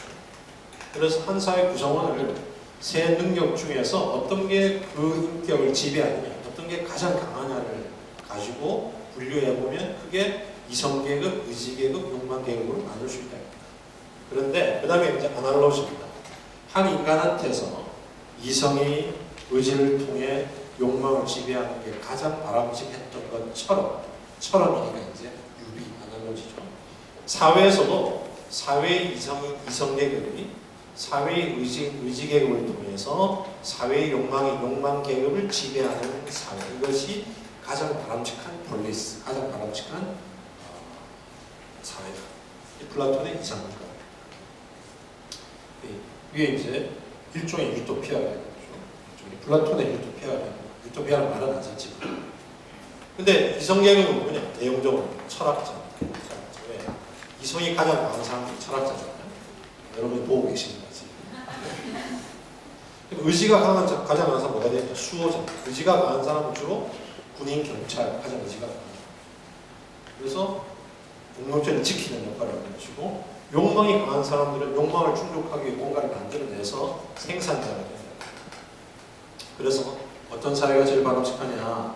철학자가 수호자를 통해 생산자를 지배하는 사회, 그게 가장 바람직한 사회. 그래서 필라소퍼 킹, 철인 왕 이념을 내세웁니다. 철학자가 왕이 됩니다. 이때 철학자는 요즘처럼 좁은 의미의 철학을 하는 사람이 아니고 지식인 전체, 지식인 전체. 왜냐하면 필라소피라는 말이 원래 뜻이 필라소피, 철학이라는 말이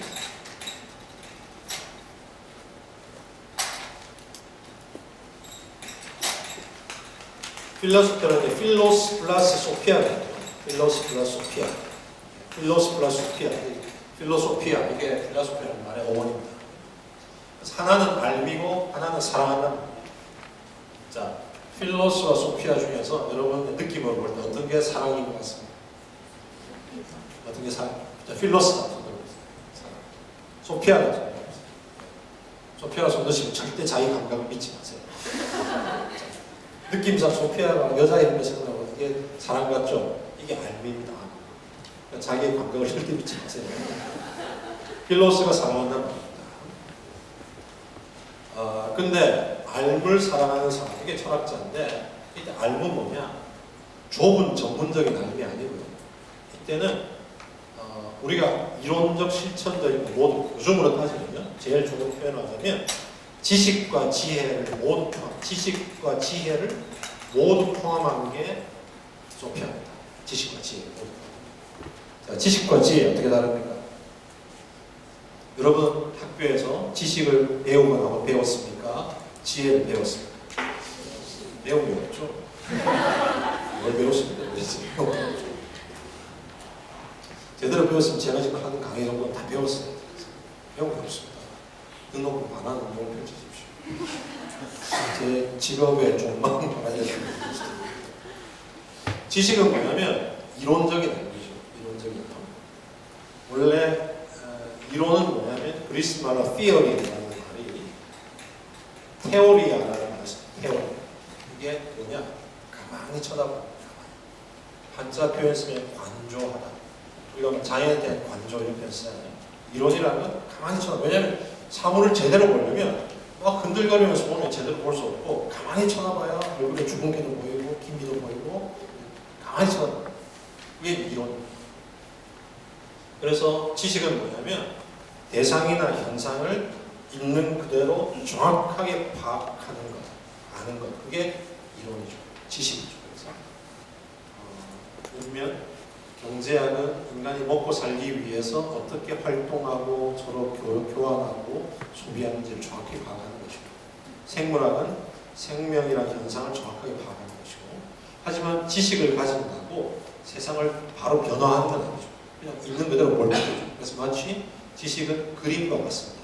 대상을 있는 그대로 그려낸다는 거고, 지혜는 뭐냐? 지혜는 실천적인, 실천과 관련된, 실천은 뭐냐? 세상의 변화를 일으키는 건 전부 실천입니다. 주로 우리는 언제 변화를 추구하냐? 어떤 문제를 해결하기 위해서 변화를 일으키죠. 실천은, 지혜는 문제 해결을 위한 알입니다. 내가 고프면 쌀이란 딱딱한 걸 밥으로 바꿔서 변화를 일으켜서 위치도 내 뱃속으로 바꿔서 배고픔을 해결하는 실천적입니다. 그래서 지식, 이론적인 거, 실천적인 거 다 포함합니다. 지적 작업을 전문적으로 하는 사람, 이게 이제 필라소피입니다. 사랑한다는 거고, 지금으로 따지면 지식입니다. 지식과 지혜는 원래는 그래서 논리적으로 독립적입니다. 지식이 많다고 꼭 지혜가 아니고 원래 개념적으로, 예를 들면 제일 좋은 예가 할머니. 할머니들이 손자 손녀가 체하면 어떻게 하십니까?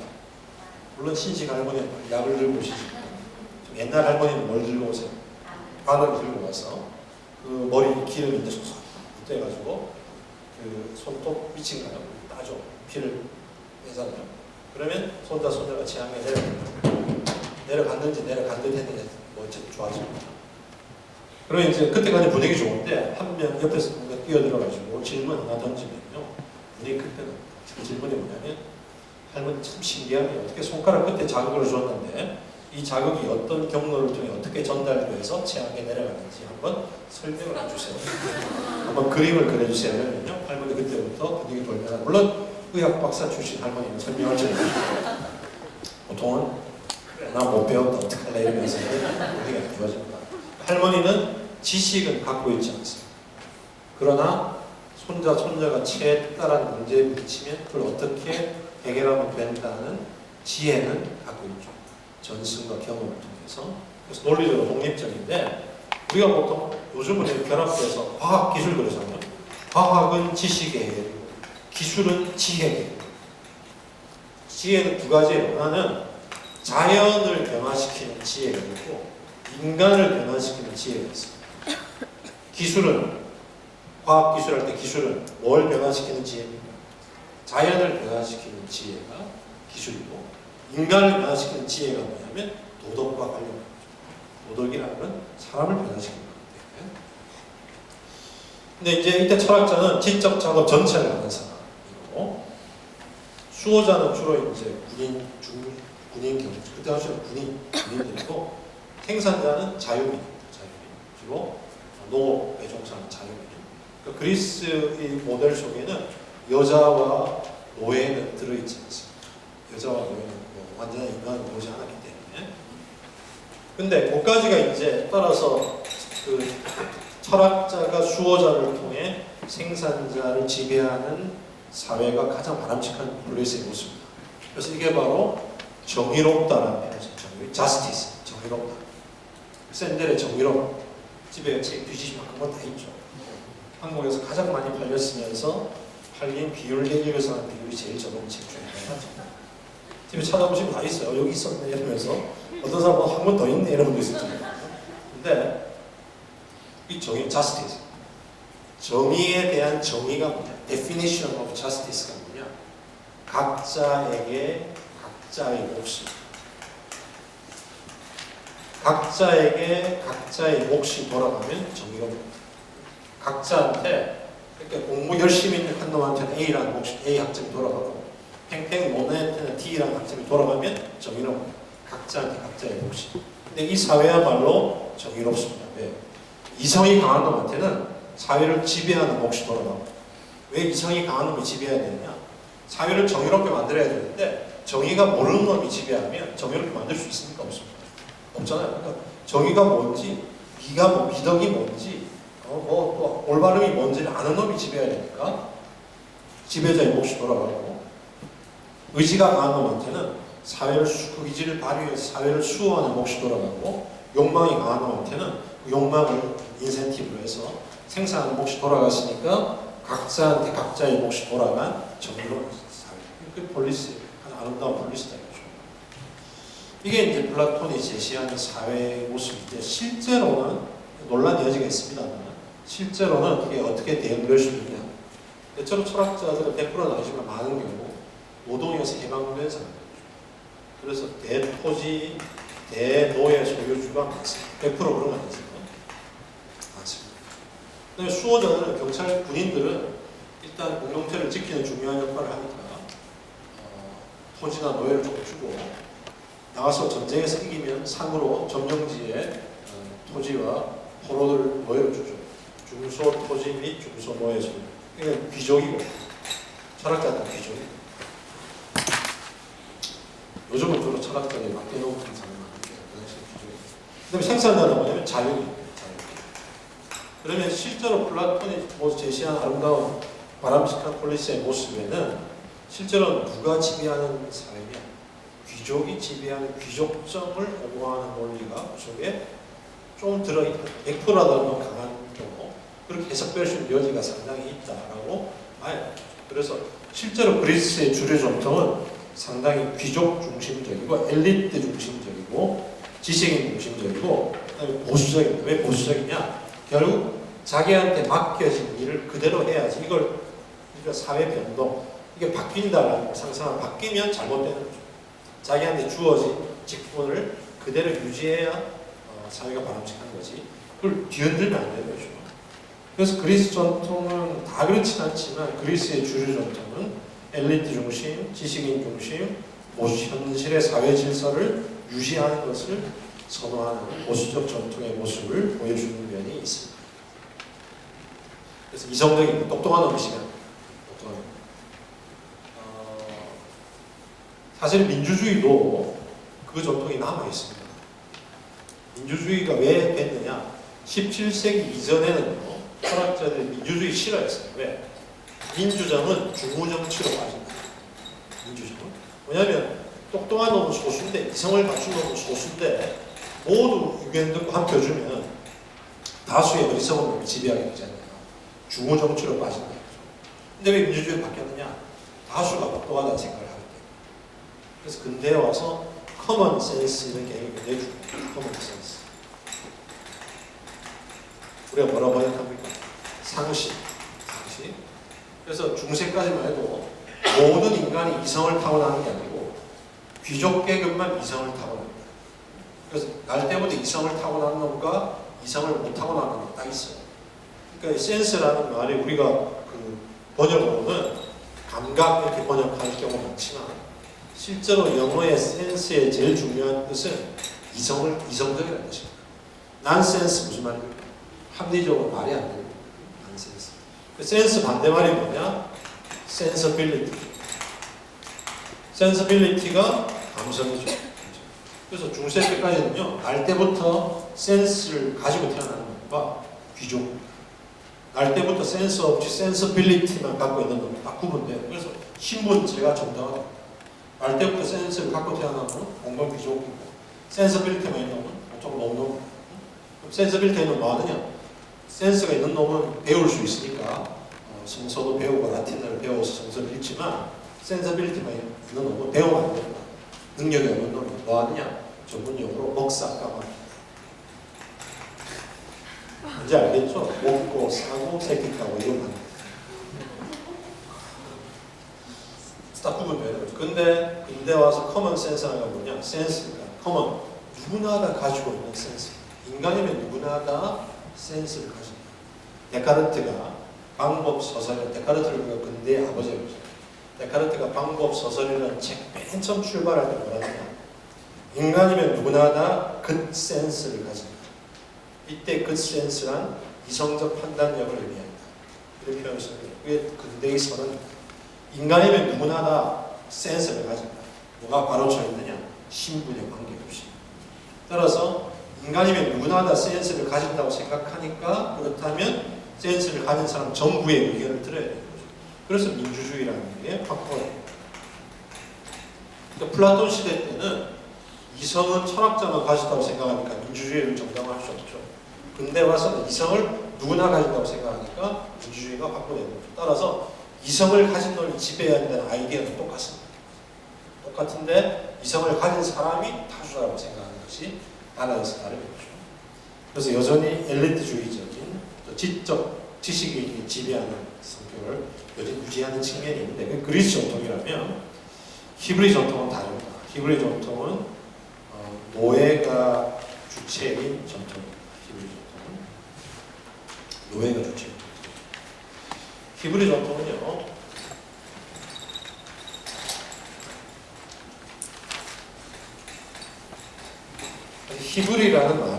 히브리라는 말이 어떤 일군의 성서신학자들의 연구에 따르면 고대 그리스의 이 고대 근동지방, 이집트 북부, 시나이 반도, 메소포타미아 지역에 토판 문서를 발굴해요. 20세기 초중에 토판 문서. 종이가 없던 시절에 진흙에다가 글을 써서 말려가지고 토판 문서. 토판 문서에 하비루, 하피루, 앞피루 뭐 이렇게 발음되는 것들이 지역마다 좀 다 나오는 공통적으로 뭘 가리키느냐? 노예, 용병을 가리키는 말들이 나오는데 구약의 히브리도 그와 유사한 말이라고 성서신학자들 추측하는 게 구약에 보면요. 출애굽기에 히브리들이 뭡니까? 노예 생활을 하고 있죠. 노예 생활을. 히브리 노예. 그래서 히브리가 이스라엘은 민족 개념이지만 히브리는 민족 개념이 아니고 계층 개념이다. 그 사회의 하층민을 가리키는 말이다. 이렇게 주장하는 사람들이 많고 실제로 구약 성서에서도 히브리라는 말이 구약 성서 출애굽기에 이집트 노예 생활할 때는 많이 나오지만 노예 해방 이후에는 히브리어가 많이 줄어든다. 그래서 어쨌든 이제 중요한 건 노예 히브리 전통의 출발은 뭐냐? 성서의 배치는 창세기가 먼저 와 있지만 역사적으로는 출애굽이라는 사건, 이집트 탈출이라는 사건이 히브리 전통의 출발. 노예들의 이집트 탈출. 그래서 바로 노예가 주체인 게 히브리 전통의 출발이죠. 그러니까 노예들이 노예 생활을 하다가 신한테 부르짖으니까 인간이 노예가 되는 거 눈뜨고 못 보는 신인 야훼라는 신이 모세를 통해서 해방을 일으킨 사건. 이것이 이집트 탈출. 이게 히브리 전통의 출발이에요. 출애굽이. 그래서 출애굽해서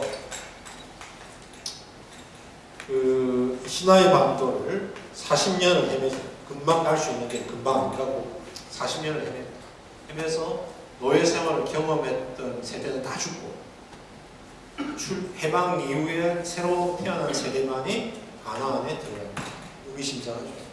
노예를 경험했던 세대는 다 죽고 그 다음에 이 사이에 40년 사이에 끊임없는 권력 주쟁이 일어납니다. 구약문서는 뭐냐면 과거를 희구하는 세력과 미래로 가려는 모세 세력 사이에 예를 들면 가다 보니까 이제 물이 떨어지니까 반동 세력이 모세한테 문제를 제기하죠. 야, 우리가 노예할 때는 그래도 목말라 죽진 않았는데 이제 너 때문에 나와가 목말라 죽게 생겼다. 그러니까 모세가 또 요술방망이로 아이를 치니까 우리 튀어나오고 또 먹을 게 떨어지니까 우리가 이집트에서는 굶어 죽진 않았는데 굶어 죽게 생겼다. 그러니까 모세가 또 뭐 어떻게 하니까 메추라기가 집단 자살을 하고 하늘에서 떡이 떨어지고 뭐 이렇게 얘기가 나오잖아요. 그러면서 결정적으로 이제 모세가 자기 반대 입장을 다 숙청하고 새로운 세대가 들어가는 거죠. 들어가서 이 사람들의 처음 이 공동체가 모세가 이제 숙청한 다음에 뭘 하느냐? 율법이라는 걸 시내산에 올라가서 십계명에서 율법이라는 걸 만들죠. 율법이 해방된 이 히브리 공동체의 법입니다. 그게 히브리 정신이 처음으로 체계화된 건데 율법 정신의 핵심이 뭐냐? 율법이 종교적인 법이 아니에요. 그 당시에. 해방된 히브리 공동체를 다스리는 사회적인 법입니다.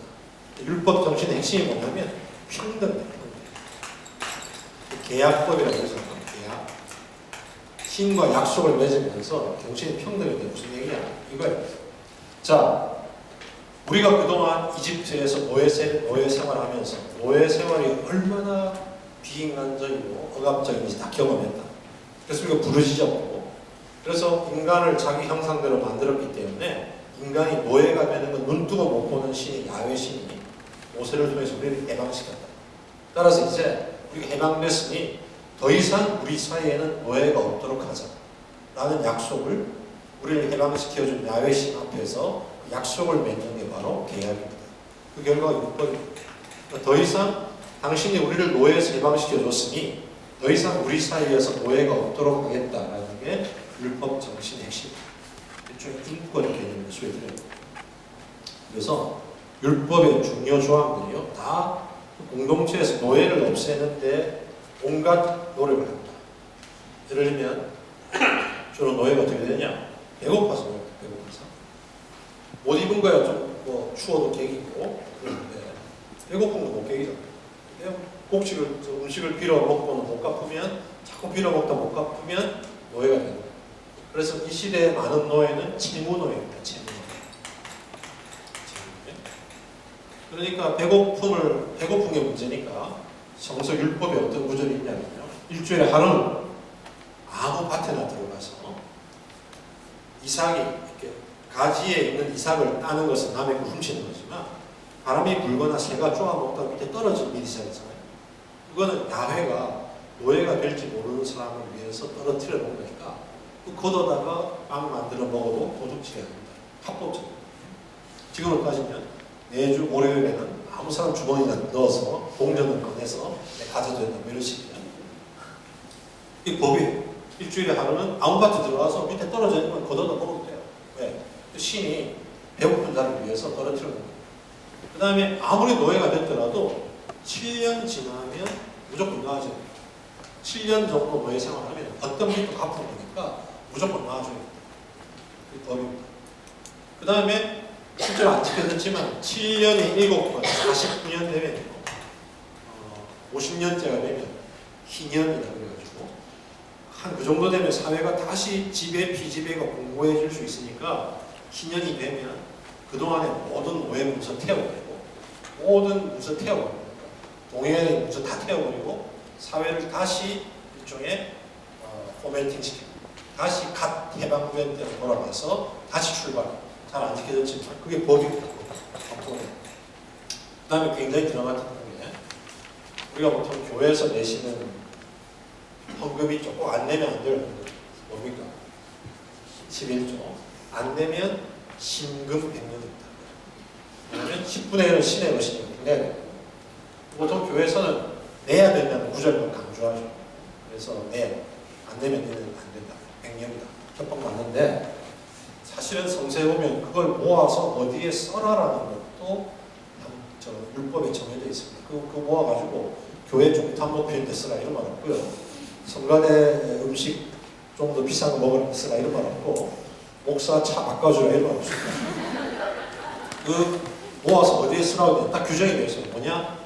과부, 고아, 나그네를 위해서 딱 규정이 돼요. 10분의 1 이게 뭐냐면 인간이 노예가 되는 거 눈 뜨고 못 보는 시는 야외가 가장 걱정하는 사람. 왜? 고대 사회에서 가장 노예가 될 가능성이 높은 집단입니다. 과부, 고아, 나그네.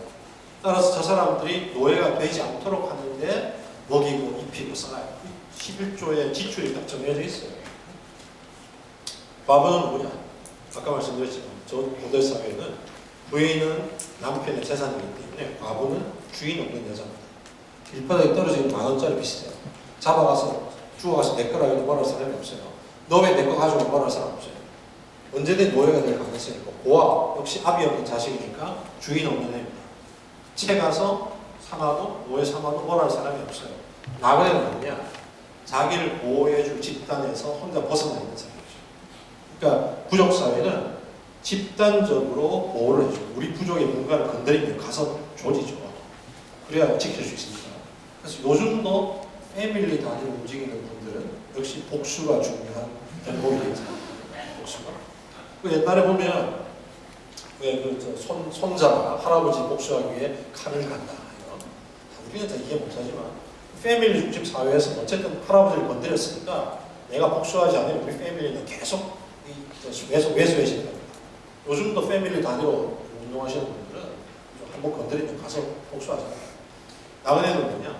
가서 노예로 삼아도 복수하거나 보호해줄 집단이 없는 사람.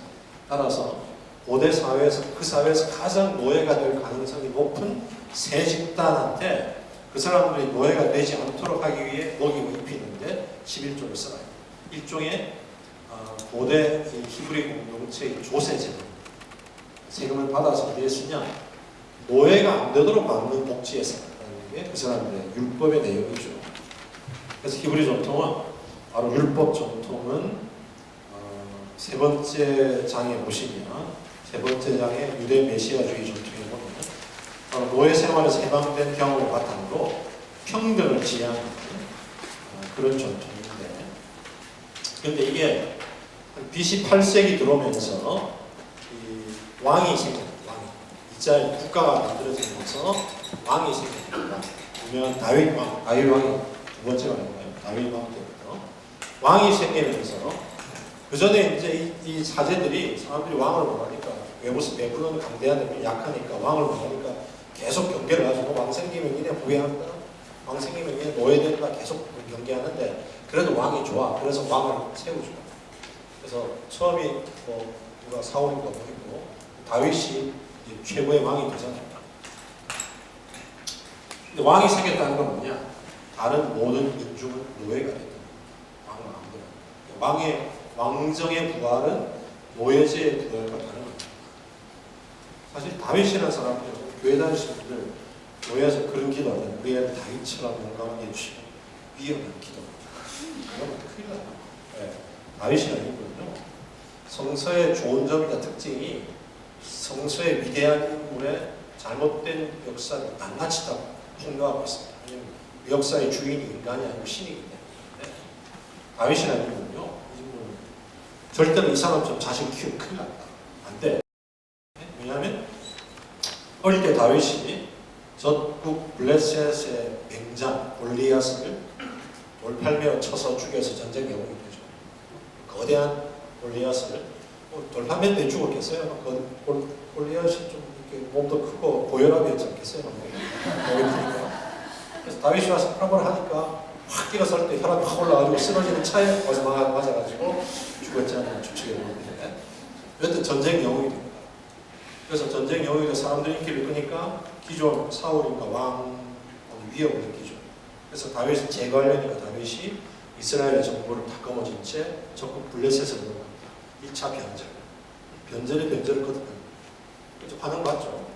거기서 새를 키워가다가 또 견제받으니까 이번에는 블레셋의 모든 정보를 USB에 담아가지고 다시 이스라엘을 넘어 2차 변절. 변절을 거듭해서 자기 새를 키우면서 개인적으로 문제 많습니다. 뭐냐? 왕이 된 다음에 부하 장군 중에 우리아라는 장군 중에 마누라가 그렇게 미스 코리아 진급이 샤론 스톤급이 그걸 어떻게 못해서 내어놓고 어쩔 수는 없으니까 그래서 그 부하 왕을 굉장히 불리한 전쟁 나가면 죽을 가능성이 높은 전쟁에 내보내서 죽게 만듭니다. 그리고는 슬퍼하는 부인 옆에 위로를 가정에 접근해서는 자기 여자를 만드는 거죠. 부러워하는 분도 계십니다. 그리고 제일 다윗이 한 큰 잘못이 뭐냐? 교회에서 가장 큰 덕으로 칭송하는 그게 뭐냐? 다윗의 가장 큰 덕이 성전을 건축하는 거예요. 성전. 자기 당대에 다 짓지도 못한 거대한 성전. 그래서 이제 옛날에 교회 새로 짓는 교회에서는 다 다윗을 앞세워서 칭송하지만 이게 히브리 전통에서 다윗의 가장 큰 악행이었다. 왜? 성전을 지어서 그 전에는 사제들이 아무렇게나 가다가 돌단 쌓아서 제사를 지낼 수 있었는데 성전을 지어서 이제는 성전에 와서만 제사를 지낼 수 있어요. 성전에도 말이죠. 성전을 딱 공간을 나눠서 성소와 지성소 신은 이제 지성소 안에 가요. 이 안에는 신이 다 있어요. 신은 딴 데 없어요. 여기 있어요. 신을 만나려면 여기 와서 제사를 지내야 되니까 결국 제사권을 독점함으로써 권력을 독점하는 그런 역할을 하게 되는 거죠. 이제 다윗이 왕이 생기니까 민중들은 노예화되죠. 거기에 저항했던 인물이 히브리 전통의 두 번째 전통, 예언자 전통. 그래서 다윗 때부터 예언자들이 나타납니다. 그래서 BC 8세기에 솔로몬 때 예언자들이 더 강력해지는데 예언자들은 뭐냐? 바로 이제 공동체 내부에 평등이 깨지니까 율법의 원래 정신 평등을 되살리는 그런 외침을 하는 거죠. 그래서 이렇게 안 하면은 죽는다. 그러다 결국 망합니다. 망하고는 그 다음에 세 번째 히브리 전통이 묵시문학 전통. 요한계시록 같은 묵시문학 전통. 이제는 아예 이스라엘 국가는 망해버렸고 이른바 고대적 제국주의, 페르시아, 바벨론, 로마가 지배하니까 이제 고대적 제국주의에 의해서 많은 사람들이 노예화되어 있는 상황이죠. 노예를 극복하려면 고대적 제국주의를 무너뜨려야 되는데 그건 쉬운 일이 아니죠. 현실에 해야 될 일이 어려우시니까 이 얘기는 점점 더 상징화되고 황당해지고 하면서 묵시문학의 핵심은 뭐냐? 새하늘과 새 땅. 이제 종말론이 나옵니다. 한 국가 내의 정의 회복이 아니고 세계 전체가 새로워지는 종말론적인 비전을 히브리 전통이 갖게 되죠. 한편으로 황당해지면서 총체적인 종말론, 그래서 하나님 나라를 대망하게 되는. 그래서 이렇게 우주적인 악의 세력으로 등장한 고대적 제국주의에 저항해서 그걸 무너뜨릴 수 있는 신의 나라의 도래를 그리는 그런 종말론이 생깁니다. 우리가 한 10여 년 됐죠. 그 10여 년 넘었죠. 90년대 말에 지하철 역마다 피켓 들고 다니면서 우리를 불안에 떨게 했던 휴거론도 종말론이죠. 그 종말론과 히브리 종말론은 구조가 다릅니다. 휴거론 종말론은 뭐냐면 뭐예요? 그날이 오면 우리는 들려 올라가고 지금 떵떵거리는 놈들은 처박힌다. 그러니까 그래서 제가 항상 몇몇 애들한테 그게 그 몸으로 절대 들려 올라가지 않는다. 떨어져서 못 부러진다. 근데 그 뭐냐면 휴거론의 기본 모델은 뭐냐면 어떤 거냐면